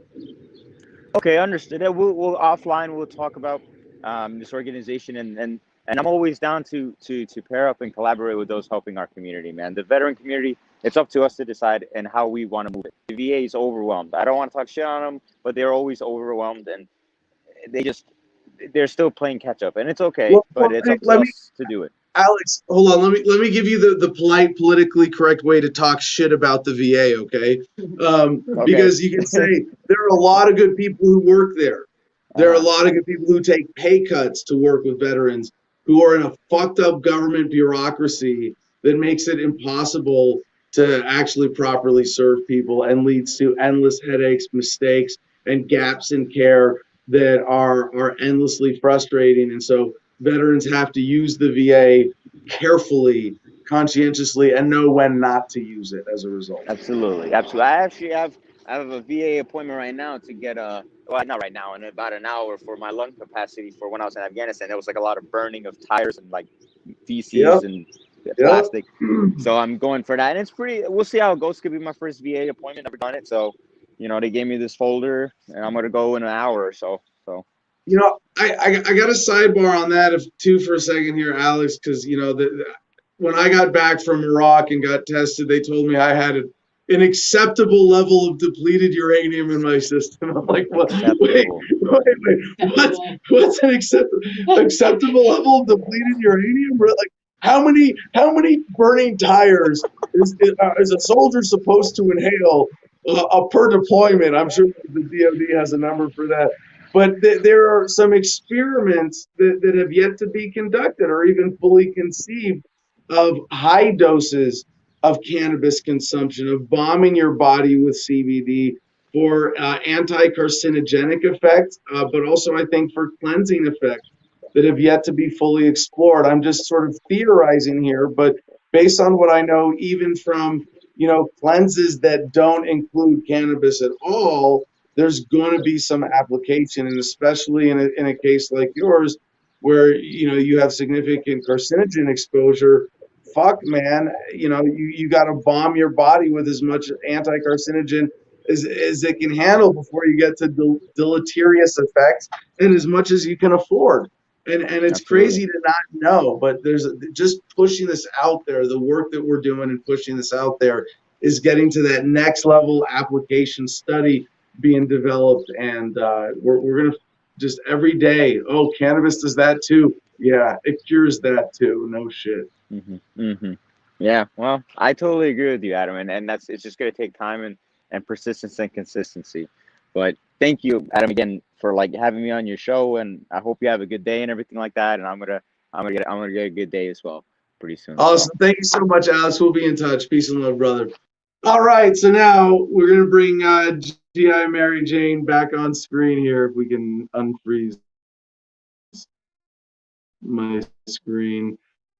And we're going to get into, well, we're going to do headlines together because we're going to have to do these really fast in order to get to our drug good news. There we go. All right.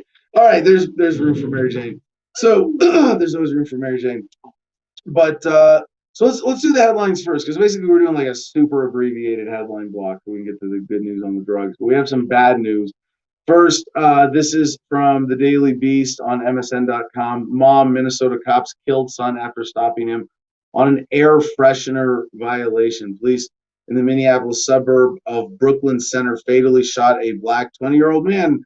Oh, he was black. Oh, shocking. During a traffic stop on Sunday afternoon, set off a string of violent protests amid tensions over the Derek Chauvin murder trial. Victim's mother spent much of Sunday afternoon at the scene of the fatal shooting, pleading with officers to remove the body of her son, Dante Wright, from the pavement. Oh my God. He got out of the car and his girlfriend said they shot him. Katie Wright said he got back in the car and he drove away and crashed. Now he's dead on the ground since 1:47. Nobody will tell us anything. Nobody will talk to us. I said, please take my son off the ground. Said he was, the victim's mother said her son called her during the traffic stop. She said was tied to the presence of air fresheners hanging in the car, which is an offense in Minnesota. Because there were air fresheners hanging from his rear view mirror. Yeah. Worth dying over. He murdered. Because he had an arrest warrant. So anyway, this is something we're probably going to hear more about. Is it going to be the next George Floyd kind of incident? I don't think so, but there's already pretty significant protests because of this, and it's a name you're going to want to know, Dante Wright. Add him to the list. Virginia state authorities to investigate police who threatened black army officer. This from NBC News. This is starting with some grim stories, I know. Town manager of Windsor, where the incident occurred, said one of the two officers involved has already been fired following an internal investigation. And the crazy thing about this, I mean, you watched the actual footage, right? And it's a guy in camis who drove at the speed limit to a well-lit area, and it looked like he was in a gas station, right? Yeah, he pulled into a gas station to get pulled over safely. And the cops were triggered by this enough to consider it fleeing. And so this was in December? Yeah. And so he's suing them, and now that's why this is coming out.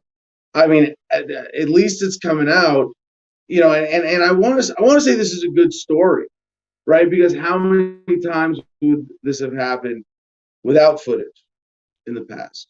And I think that's, again, just this self-consciousness that is being created for cops is a really good thing, and it's slow, but it's soaking in. It's soaking in every day, every time we see a story. This is good. Cops being held accountable. Sad that they were able to do this in the first place. I mean, the guy's alive at least, right? He's not mortally or seriously wounded or injured or anything, right? I did know, and I also read a story just a minute ago that the dog's doing okay. The dog got hurt in the backseat too. He got pepper sprayed as well, but Okay, the dog's yeah, okay. All right. Woo! Oh, so here's some of this footage from this one, and this is just a cool story where because the body camera footage was released and they had the whole thing, and they had a victim here who was persistent, and like our friend Ant earlier, you know, he's in uniform. It's fucking nuts. He's not refusing to identify or anything like that. But the fact that, you know, he said, you know, fuck you, I'm an Army lieutenant. You're going to insult me over my rank like they did in the traffic stop. Oh, really? Well, I'm not going to be a victim.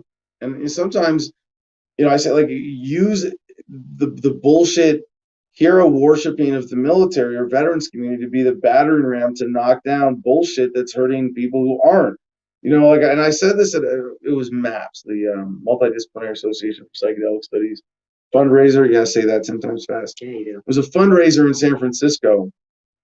I got to give a speech, and I was making the point, like, because they were raising the funds for MDMA for clinical trials for depression, and they were using veterans as the excuse. And it's like, hey, you know what though? It's not about us. It's about the survivors in Iraq who are going to really need that shit. And if you can get this to them, that's going to be way more important. It's the same thing with this, the police state. Like, you think dudes in camis, like actual in uniform soldiers, are getting harassed by cops? No, least as much as like any demographic in America, right? I mean, there's like, you want to talk about white privilege, militarism privilege. Yeah. Even if you're a dark green Marine, if you're in those dress blues, or you're in some kind of service uniform, even in camis, oh, you're a special citizen. You don't get white people discounts. I mean, you get white people 5-finger discounts because you get away with stealing shit without being followed around the store as much.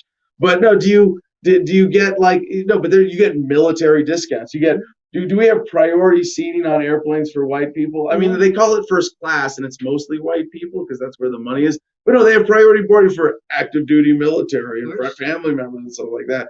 So and in this case, the guy was black, right? Was he actually black? Okay. So black Army lieutenant. If we got to use his case to change police policy to make sure that we don't disrespect the military with the police state by accident ever again, hey, fucking hey, this might be that case. Washington Post, also MSN.com, Boogaloo extremists destroyed evidence in probe of officer's murder. Feds say. An honest headline would say, Feds say at the beginning of the headline, and then you go, oh, so the rest of this, it primes your brain to go, oh, the rest of the sentence is probably bullshit. But the Washington Post and most mainstream journalists, prostitutes, I think is the technical term. Prostitutes. I like that. They, serve authority. They there's the Boogaloo thing. I mean, I have a business named after that. We are geodesic business is Big Igloo, bigigloo.biz. But like, I really do have mixed feelings on this because I know it's a lot of infiltrators and plants and online manipulation and trolls. And it's this sort of like angry right-ish libertarian, but what they're actually doing is going out and defending people at providing security against cops at BLM protests. So it's like, the reality of it is very anti-racism, like deliberately an activism, and there seems to be within it an ethos of, it's us, all of us of different colors against them in power, not us against each other, right? There's a sort of bottom unity, not anarchists necessarily, but bottom unity in the broader sense of bottom of the socioeconomic pyramid unified against those at the top.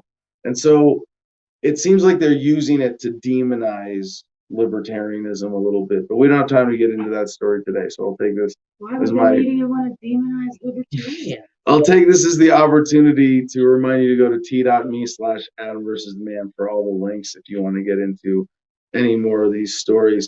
Now, this was the protest that Joey was watching live over the weekend. GazetteExtra.com, LA Times, actually, original source. KKK flyers, White Lives Matter rally, Huntington Beach confronts storm of hate.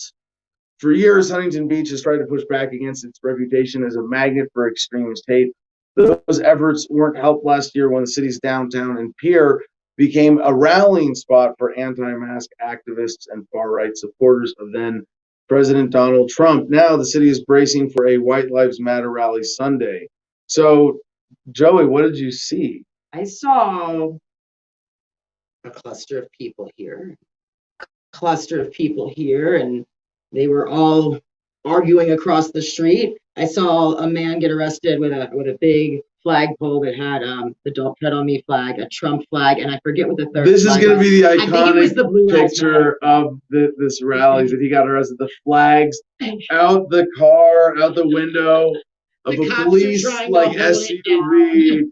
Like they're flying his flag sort of unintentionally awkwardly out the side window because, they had to take him for evidence. It was cute. Didn't But know how to take him apart. I didn't see any violence. I didn't watch the whole time, of course, but seemed like a bunch of people being upset about two different issues and spatting about it. But I guess peaceful protests are good. All right, so we go now to a couple headlines that we couldn't avoid about COVID. And first, from the Caribbean island of St. Vincent, this headline from InfoWars: only vaccinated people can be evacuated from island to escape volcano, says Prime Minister. And that's, Seriously? you guys, why aren't you taking this seriously? Yeah, no, this is a real, it's InfoWars. It's going to be sensationalized. But how iconic of this whole COVID vaccine, bigger fight, like disadvantaged people bullshit. Oh yeah, well, we can't evacuate you onto our little life rafts because if you're not vaccinated, you're going to be close to people who are. Well, if they're vaccinated, they're supposed to be safe from us crazy, wild, unvaccinated, organic people. So yeah, just a really fun, like, oh shit, please meme this. This is going to be interesting. We'll see what's really. I don't know how much there is to that story, but just a fun, like, iconic one. But here's another one. Remember the 5th of November that happened in 2019 before COVID was a thing. But no, to Sicily. Our next headline from France24.com. But no, remember in the early phases of this, Italy was the hotbed. It was China, Italy, right? And then there's one other early country, but Italy was the big one. Italy was holy shit. China's epicenter, but then all of a sudden, it hit Italy. What, aging population, something like that. Specific vulnerability they had. But no, they were victimized by this medical tyranny with whatever they were experiencing for their COVID season as super exaggerated in order to push lockdown shutdowns. And this is why one of the iconic parts of this whole story is singing across the balcony to balcony, across, from apartment building to apartment building, playing music in Italy. It's thing is, I realized that it was naive before I saw it, so it wasn't beautiful to me. It was just like, oh, they fell for it. Like, yeah, okay, it's beautiful, but they fell for it, right? Okay, but check this out. They're not falling for it anymore. This is from yesterday. Fresh story. Up to 80% in Sicily refuse AZ vaccine. It's a big number. President. Weird headline attribution, but AZ is AstraZeneca COVID-19. Now, this is just this specific vaccine, and it's not all of them. That would be better if it was all of them. It's like just 80% of people going like, no, COVID, don't need the vaccine. Flu, no, don't need an annual flu shot. But this is specifically around AstraZeneca, and it was from the Southern Italian region's president, Neo Musumeci, which is the only reason I'm covering the story. I wanted to say that name. Cool. Nello Musumeci, something like that. Public confidence in the Anglo-Swedish jab has been badly shaken by reports linking it to rare but potentially fatal blood clots and by conflicting recommendations on its use. In Sicily, there's an 80% refusal rate of the AstraZeneca vaccine. Every 100 people, 80 say no. And is that the only one they're offering there? Probably not. There are others out there, but if it's a good sign that even in Italy, there's at least enough skepticism. Because if it's 80% refusing one vaccine, and they're probably not going to let it get out.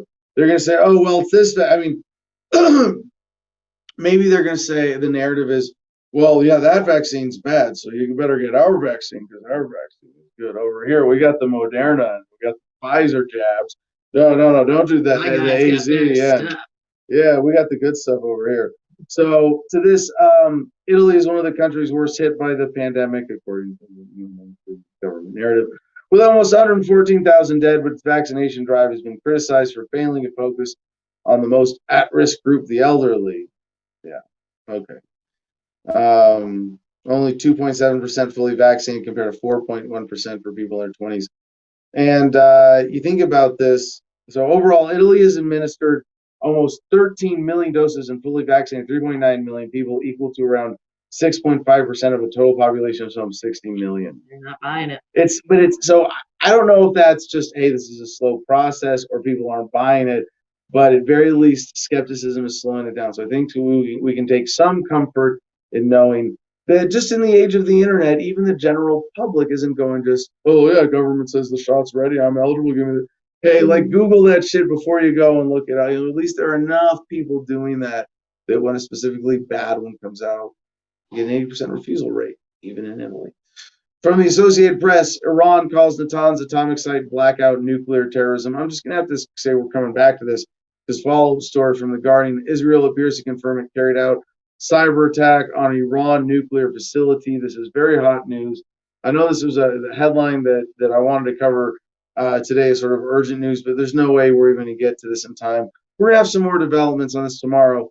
But given that we have less than 14 minutes left in the show, I think it's time to get to our Ganja Good News block, yeah? Indeed.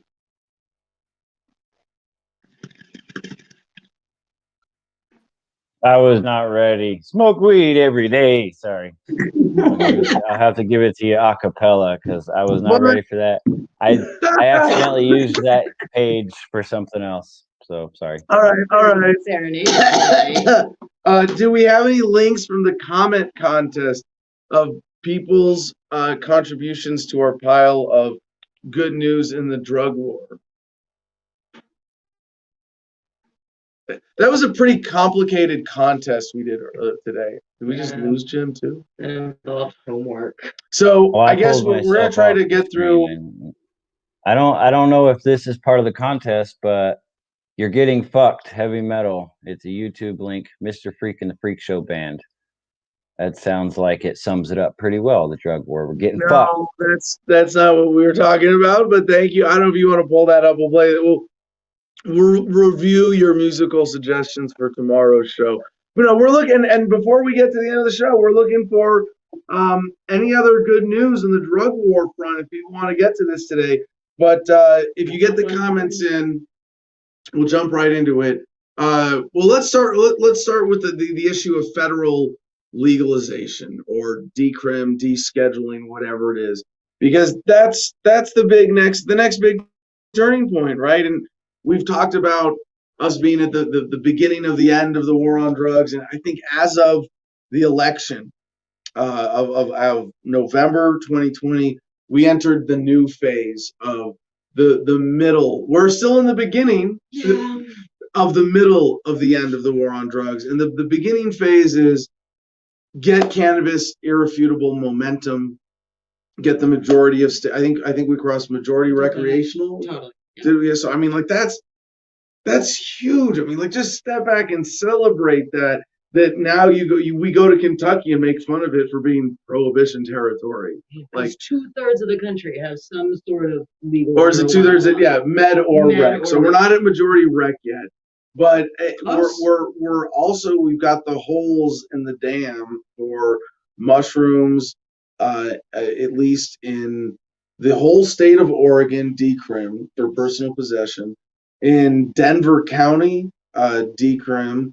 That was actually a little bit earlier. Oakland also, Oakland, California. I think there are a few other small local pockets where it's not as decisive as some of those places, but it's effectively decrim to the point And you still got to worry about federal liabilities, even with cannabis. But this is why I think this is the big turning point that will define the middle of the end of the war on drugs. That really, and this is sort of the big question right now: how soon and in what steps do we get federal action on cannabis? So the headline, okay, Jim's got the map pulled up. There it is. Not a lot of gray states. They're all different shades of green, from med, fully legalized, to med and rec, or just med, or decrim. Fully illegal. I mean, look at that. There's Kentucky. You got Idaho, Wyoming. Was that Kansas, Kentucky, Georgia? South Carolina. Yeah. South Carolina, and Mississippi. Alabama. Sorry, Alabama. Excuse me, Alafrickin-Bammans. But yeah, it's the minority. Was it 6 states? Is that it? Yeah. And Virginia is legal 6 states recreationally now, the first where state in the South. where cannabis is completely illegal, and even in those states, they're really on the line. Like when we were in Kentucky, retail CBD everywhere, All over. gas stations, head shops.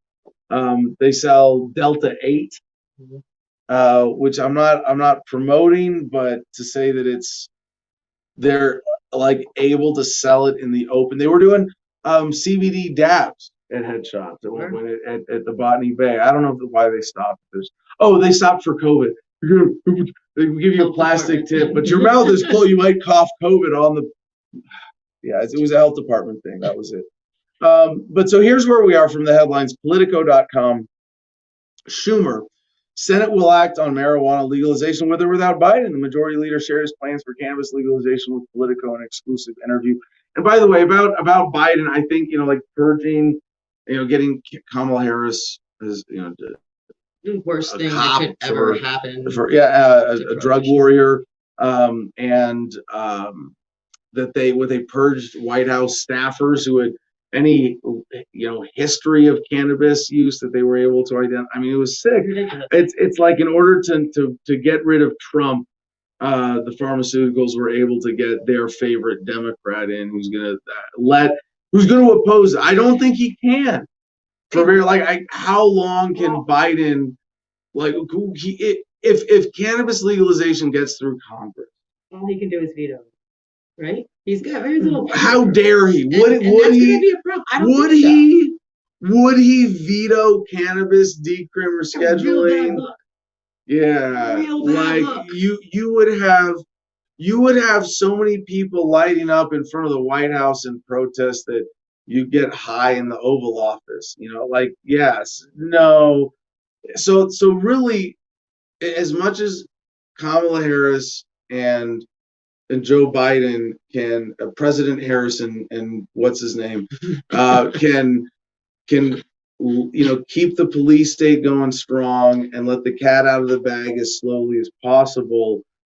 The pharmaceutical companies got what they wanted, but I don't think they can hold back much for much longer when it comes to cannabis. So anyway, the story starts. Senate Majority Leader Chuck Schumer really likes to talk about weed. Well, maybe more smoking, less talking. Schumer has been making waves on cannabis policy since he first introduced a bill to legalize marijuana in April 2018, part of his pitch for voting Democrat in 2020. And now, with the majority in hand, he is putting together new federal marijuana reform legislation with Senators Cory Booker and Ron Wyden, Democrats of New Jersey and Oregon, respectively. This week, Schumer's home state of New York legalized marijuana use for adults after years of failed efforts. More than 40% of Americans now live in states that have embraced full legalization. So almost over 40% of the population. That's a more important count than states. We go really how many Americans are affected by policy. And for a lot of people, like I was saying, hey, move to Arizona. We're going to have rec weed here. Not special anymore. But what comes next, So we'll come back to this when we see, maybe a more specific proposal from these three new gurus of federal cannabis decrim, Booker, Wyden, and Schumer. Schumer being the elder statesman of the three there. I don't hate Booker. I have it on good authority that the July 4th smoke-in. Well, maybe because more of he's a young and celebration. he's light brown and he's cool. He you know, does like, good for he's- weed legislation. Just he's really come to bat for the BS bills that are in Because the House. if the banking class wants New Jersey to have someone who votes reliably for the banking corporate system, it's got to be a hip, young, ethnic dude who's pro cannabis. And you just said it, the banking. I think the movement that we'll see on prohibition is that states will have access to federal banking. I Okay, think but that's gonna be the first not federal. no, but that's not what I'm talking about here. I'm talking about just see, if Cory Booker wants credibility with me, he has to be more than friendly to cannabis or even actively pro cannabis.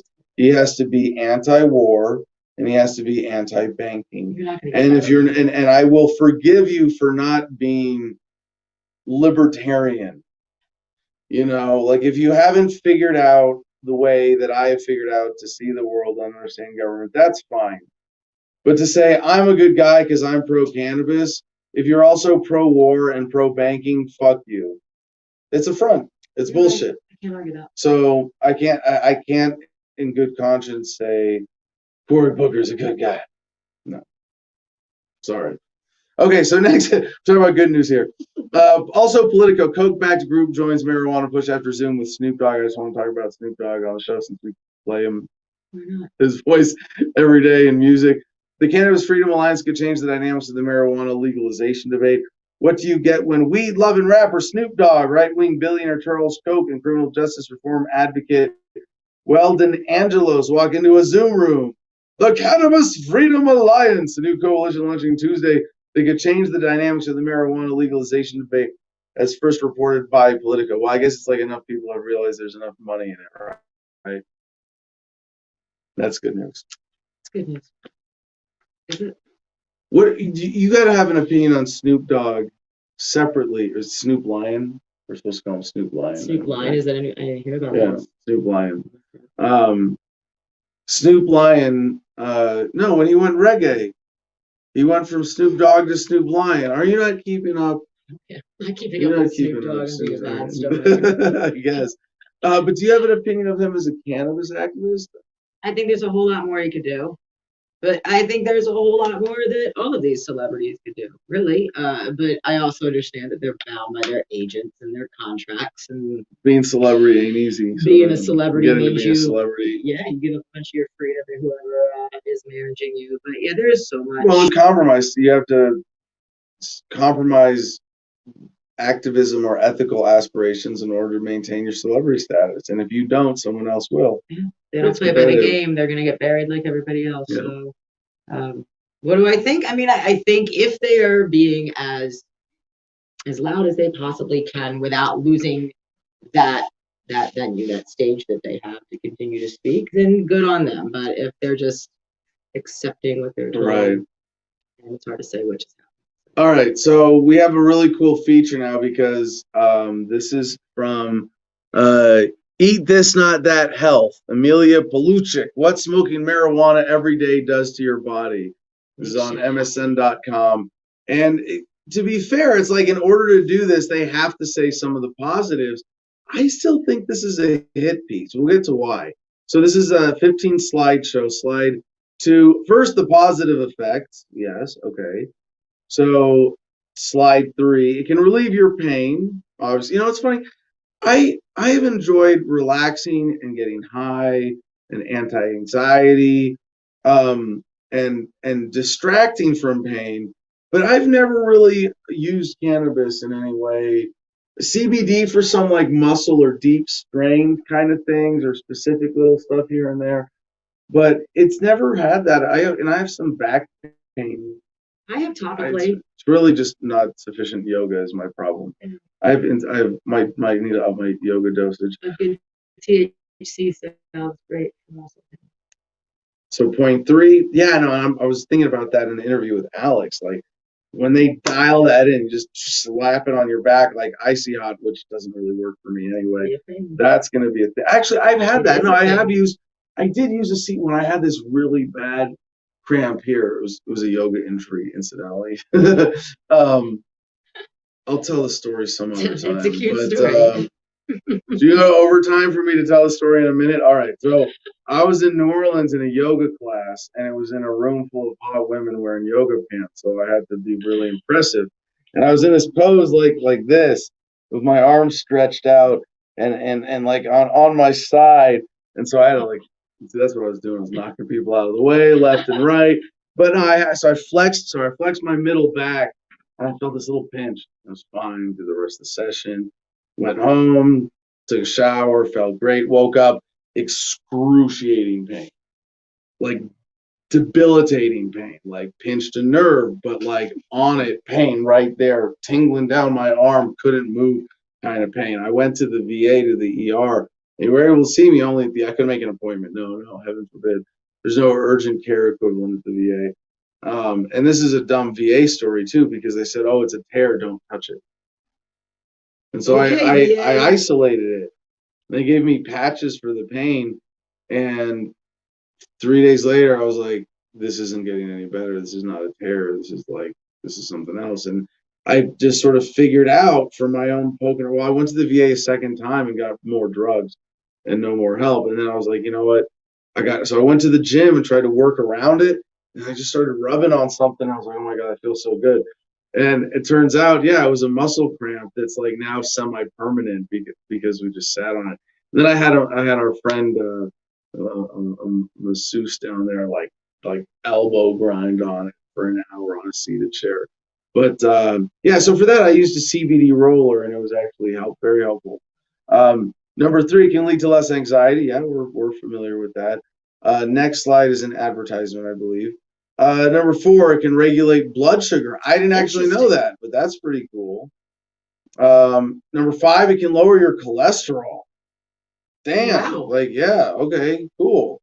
It can lower your BMI if you don't snack. And this is kind of funny, and I'll read this whole paragraph for this one. It can lower your BMI if you don't snack. Despite the common feeling of having the munchies after using marijuana, cannabis users tend to weigh less and are less likely to be obese. No shit. Yeah, and this is I covered this years ago. But I'll take every excuse to point out that, like, yeah, pot smokers versus not pot smokers, on average, pot smokers healthier weight. That is irrefutable by multiple studies and surveys at this point. So they have a lower BMI, says Dr. Clifton. According to the CDC, BMI, aka body mass index, is a screening tool used to identify individuals who are underweight, overweight, or obese. Now, there's one thing that would actually skew it the other way, because like I have so much muscle, not to brag about it, but I'm naturally thick enough that even when my body fat is relatively low, if you just go by body mass index, which is basically like weight to height ratio, I'm borderline obese at the weight I'm at right now. And it's because I smoke pot and then go lift weights. Like, that's what it makes me want to do. And it's another way to do it. Maybe it's because that's how I deal with the munchies. It's like I want to justify eating lots of food. But even when I'm not smoking weed, that's my attitude. Is like, I only lift weights so I can eat more ice cream. Okay, so it can lower your BMI. Yeah. Now the negative effect. Dun dun dun. You can develop cannabis use disorder, as in anything bad happens to you while you're smoking pot. We're gonna call it cannabis use disorder. And it's like, if you die from smoking too much cannabis, don't worry, they'll blame COVID. But you can't. It's impossible. But here it says that it's tolerance, and you don't get the euphoria. And it's interesting because this is true for some people. To call it a use disorder is fuck you. No, it's just people have different ways of developing tolerance, right? And that's a thing. Totally. So some people go ahead. I've taken 90-day tea breaks and have been so excited to get back and get stoned again, and it just doesn't happen for me because my body has different needs. endocannabinoid system is different from yours and somebody else's. So yeah, this disorder thing, I call bullshit on that. Yeah. Well, I mean, it's sort of like it would alcohol addiction if you want to pathologize it. Oh, whoops, I didn't mean to close that. I meant to go to the next tab. Just a second, everybody. Recent history. There we go. Yay. Now I lost the other story, but here we go. Cannabis use disorder for the bad things. Next slide after that. It could increase your cardiovascular risk. Now, this is an interesting one. It says marijuana has been shown to cause a fast heartbeat and elevated blood pressure, which can be dangerous for people with heart disease. It may also aggravate other pre-existing heart conditions in long-term users and those who are older, placing them at greater risk of a cardiovascular event. I don't buy this. This is because they're saying could increase because we see that it gives you a fast heartbeat and elevated blood pressure. You know what else gives you a fast heartbeat and elevated blood pressure? Masturbation. Oh, coffee. That's what I was going to say. No, exercise. Hello, exercise. So yes, in a certain portion of the population, if you get them exercising from being sedentary, they're going to, yes, duh, cardiovascular risk. No shit. So trying to attribute that to cannabis, I don't buy it. I think this is like her editor saying, you know, oh, you got to write it like this. But number 10 here, it can tamper your coordination and response issues. Coordination and response time are adversely affected, and short-term memory is often impaired. Coordination issues in conjunction with an altered experience of time are likely to be blamed for impaired driving and an increase in car accidents. And here's the thing. It's not actually true. And so we go to reason.org for our next link to counter this particular study or this particular claim. Like, no, I'm sorry. You can't just demonize weed with bullshit because, oh, I think it's going to cause more car accidents. No, because, and I will say that there might be a limited circumstance where someone gets so stoned, they're on couch lock, they don't want to get up. Those people aren't driving cars anyway. It's not like drunk people going out and driving aggressively and having accidents. But here's the thing is now we have the significant numbers in places where it's been legal, say, to answer the question. So reason.org has this study, September 2018, does marijuana legalization increase traffic accidents? And I'm just going to skip down. These lots of graphs, lots of charts. They have a conclusion. There are few convincing conclusions to be drawn concerning the risk of traffic accident fatalities for marijuana legalization. Studies looking at the prevalence of drivers impaired by THC are prone to overestimate crash risk because of other risk factors such as age and the great difficulty of measuring impairment from THC. Further, alcohol use could inflate data if a driver has both a positive BHC and THC in their system. Increased testing for THC, especially for trace amounts, could also be contributing to the rise of so-called marijuana-related accidents. Another way they're trying to fake this, some studies, especially concerning medical marijuana, suggest that marijuana legalization might actually reduce fatalities by reducing drunk driving. All in all, no conclusive or definitive pattern related to cannabis legalization patterns, have appeared in the data or research to this point. So with all the data at this point, it's no. It's great when data calls out their bullshit. Yeah. Yeah. And that's the biggest argument for any legalization bill is the traffic accident. It's really the biggest argument they have on the floor anymore. So thank you, Reason, for making all those awesome charts. All right, so let me see if I didn't fuck up my browser. Here we go. We go back to our slideshow. What smoking marijuana every day does to your health, because there's more to this. Let's see. How hot is our hotspot this morning? It's cold. Cold hotspot. Oh, it's because it's refreshing drudge over there, right? No, come on, give me my slideshow, because we have more to refute in this. Should I reload it? Your arrows moved. No, that's, yeah, see, it's a different story. Weird. Should I refresh? It shouldn't take this long to load the slideshow. It should have put us back in the slideshow where we were and not lost our, oh, now we don't have any connection. That's what it is. What are we connected to? Here we go. To Pat, is your hotspot still live there? says it's connected. Okay, here we go. Oh, we go. Don't touch it. We got it. We're good. All right, all reloaded. Okay, so the last was number 10. Can tamper your coordination and response issues. 11, it can lead to respiratory issues. And this is definitely true, but what's interesting is how they're trying to compare it to smoking cigarettes and demonizing it, and that's wrong for a couple of reasons. But let's hear their side of the case, or the argument here. Well, smoking cannabis daily has less of an impact than smoking cigarettes, says Dr. Kerry Clark. Some people who smoke cannabis can end up with issues like chronic cough and excess mucus or phlegm production. The most deadly aspect is that it increases your risk of lung cancer 7% per year. However, these symptoms can improve with cessation. Now, I think, yes, there is, with the use of it, you can irritate your breathing. Sure. And like, you can make yourself cough, and you can, if you Smoking. get mucus irritation, just like, inhaling a whole host of pollutants, right? You're inhaling hot air. Now, that's why I like a bong, because it's cool. The smoke goes through the water. And so the heat irritation of whatever, you can say, I'm still inhaling particulate matter, but the heat, it's now like the smoke becomes close enough to room temperature that can't be said to be an aggravating factor at all. And the next thing is vaping. I mean, you vape, you take that out entirely. Like, and I don't do that. If you notice, I smoke pot during the show, and sometimes it affects my voice. It gets a little rough or gravelly or dry or whatever.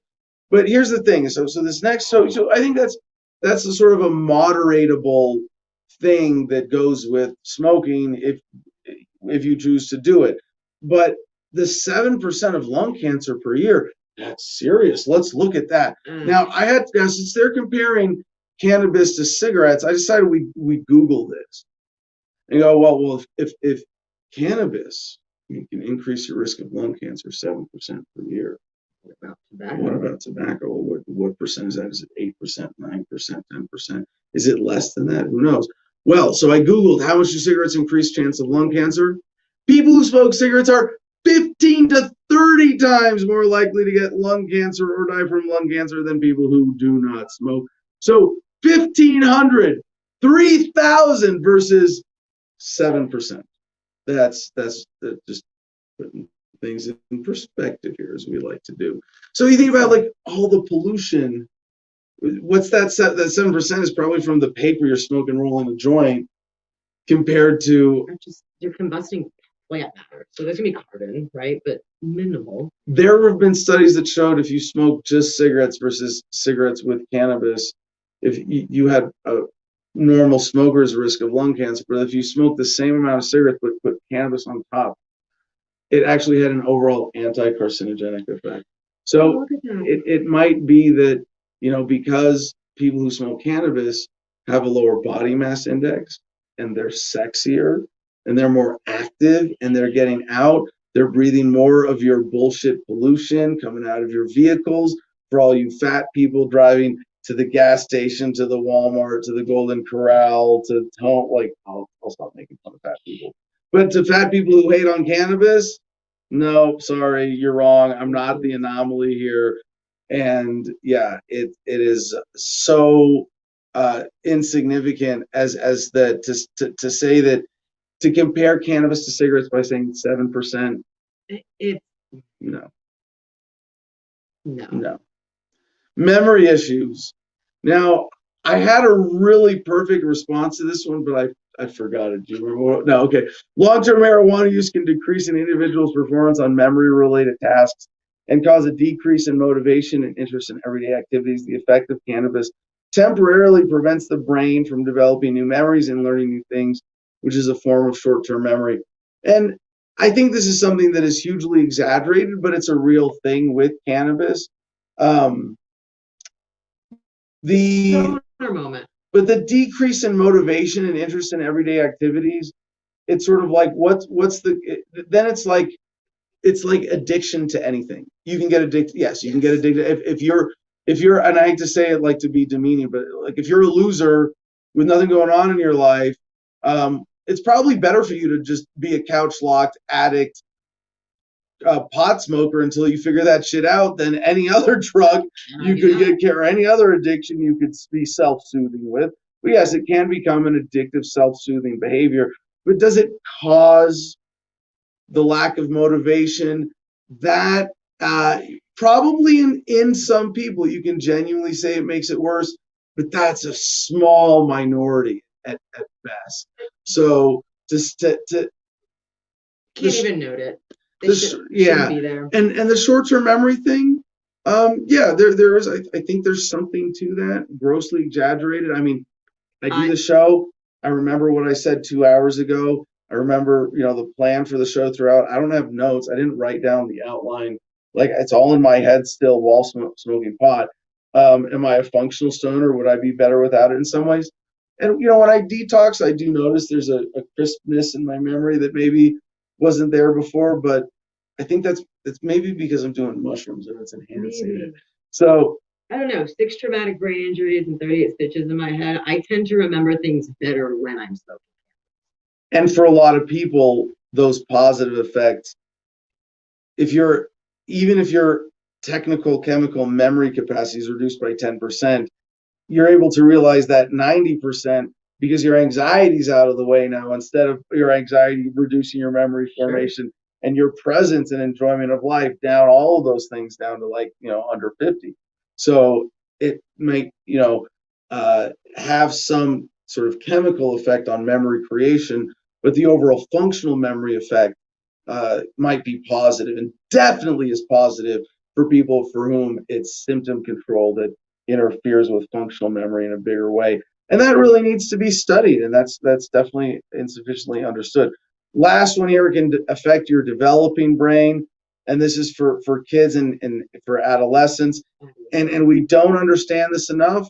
I think it is overblown, and I think to keep kids from being tempted by alcohol, understanding when and how it's safe for people to use cannabis, because it might be that you shouldn't use it in an unbridled way or in specific ways until you're 21, or what is it, 26, that they say the brain is still developing to a certain level. That's why we don't give our kids soda, because the caffeine does the same thing to their developing brain. So, anything. You mean good parents don't give their kids soda?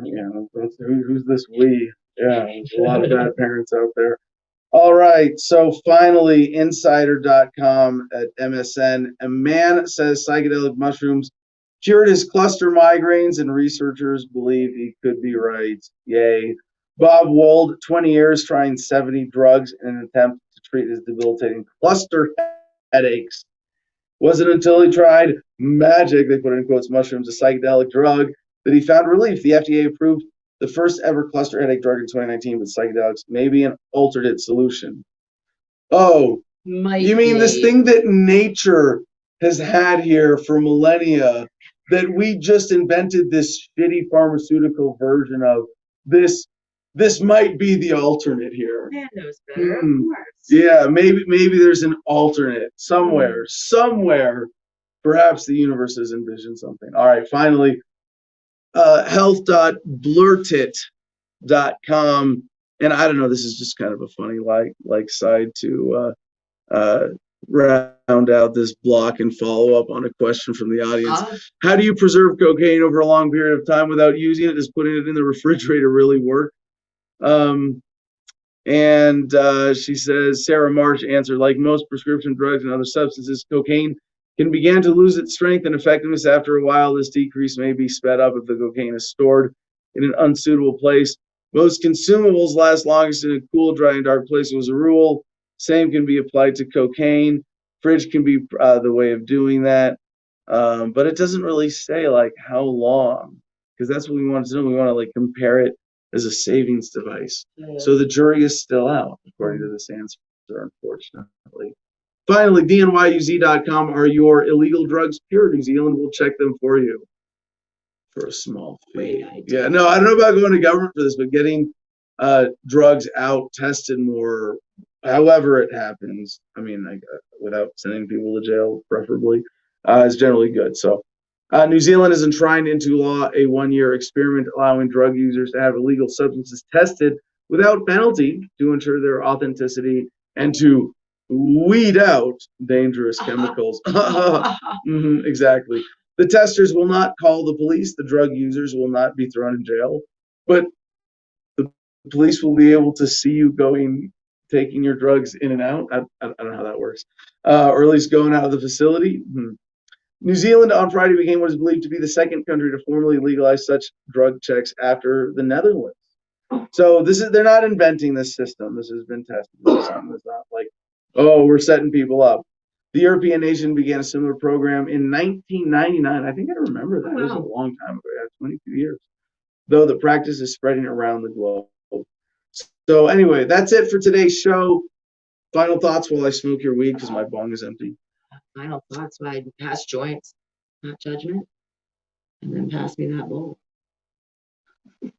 No. Final thoughts. I'm going back to your prediction that this will be the year something happens federally, and just keep good vibes on that, guys. We need some movement. All right, take us home, Jim. Yo, good show. Excellent. Yeah, we're a little bit over time, so I'm going to make it extra super quick and just, it's going to be lightning round. Everybody go to the website that you see at the bottom of the screen, adamvstheman.com, and do all the things, click all the buttons, one of which is a cigarfederation.com. That's going to bring you all kinds of cigars that you can use a promo code Adam10 to get a discount from. You can shop at the shop on our website, and you'll get 15% off and free shipping if you're a Producers Cover Better patron. And you should check out the Instagram Garden of Freedom. At the Garden of Freedom is the tag for Instagram to see everything that Adam's been up to in there in Gardenia. HelpTheCrypto6.com. We've showed you that page. It has all the links for you to be able to help those guys out. And lastly, if you want to educate yourself, Going Green, solar power, wind power, that's Go Green Energy Online. Definitely check them out. Awesome resource.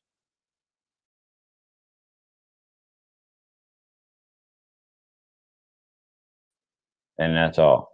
But it looks like your camera froze during the middle of my promos. So in a very interesting pose. You guys, there they go. All right. So with that being said, I'm going to give them just a few seconds. I guess I could this just became Jim versus Man. I already got the shirt on, so that's cool. Anyways, he should be back any second. Close out the show. His battery probably died. Yeah, phone overheated. Be back in a minute. So they'll be back in just a second. So you should still go to Go Green Energy Online. That's my favorite promo recently, probably because it's the newest one. But it's a great website, and it's a great guy that runs it.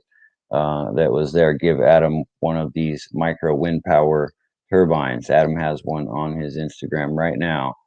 So this website can help you get one on your property, serving as long as you live in North America, granted. So definitely check out this website, because if you use any of the resources there, it's going to help a great resource, a great off-grid promoter. So definitely check that out. Adam was going to scroll through the good news, so we can go ahead and get ready for that. I heard the beep. He's back. He's back, people. He's back. All right. Ready to sign off. Hold on. Sorry we'll switch back to Going Adam a little versus long.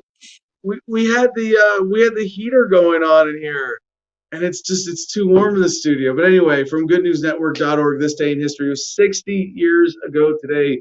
Yuri Gagarin became the first human to travel into outer space, orbiting the Earth aboard Vostok 1.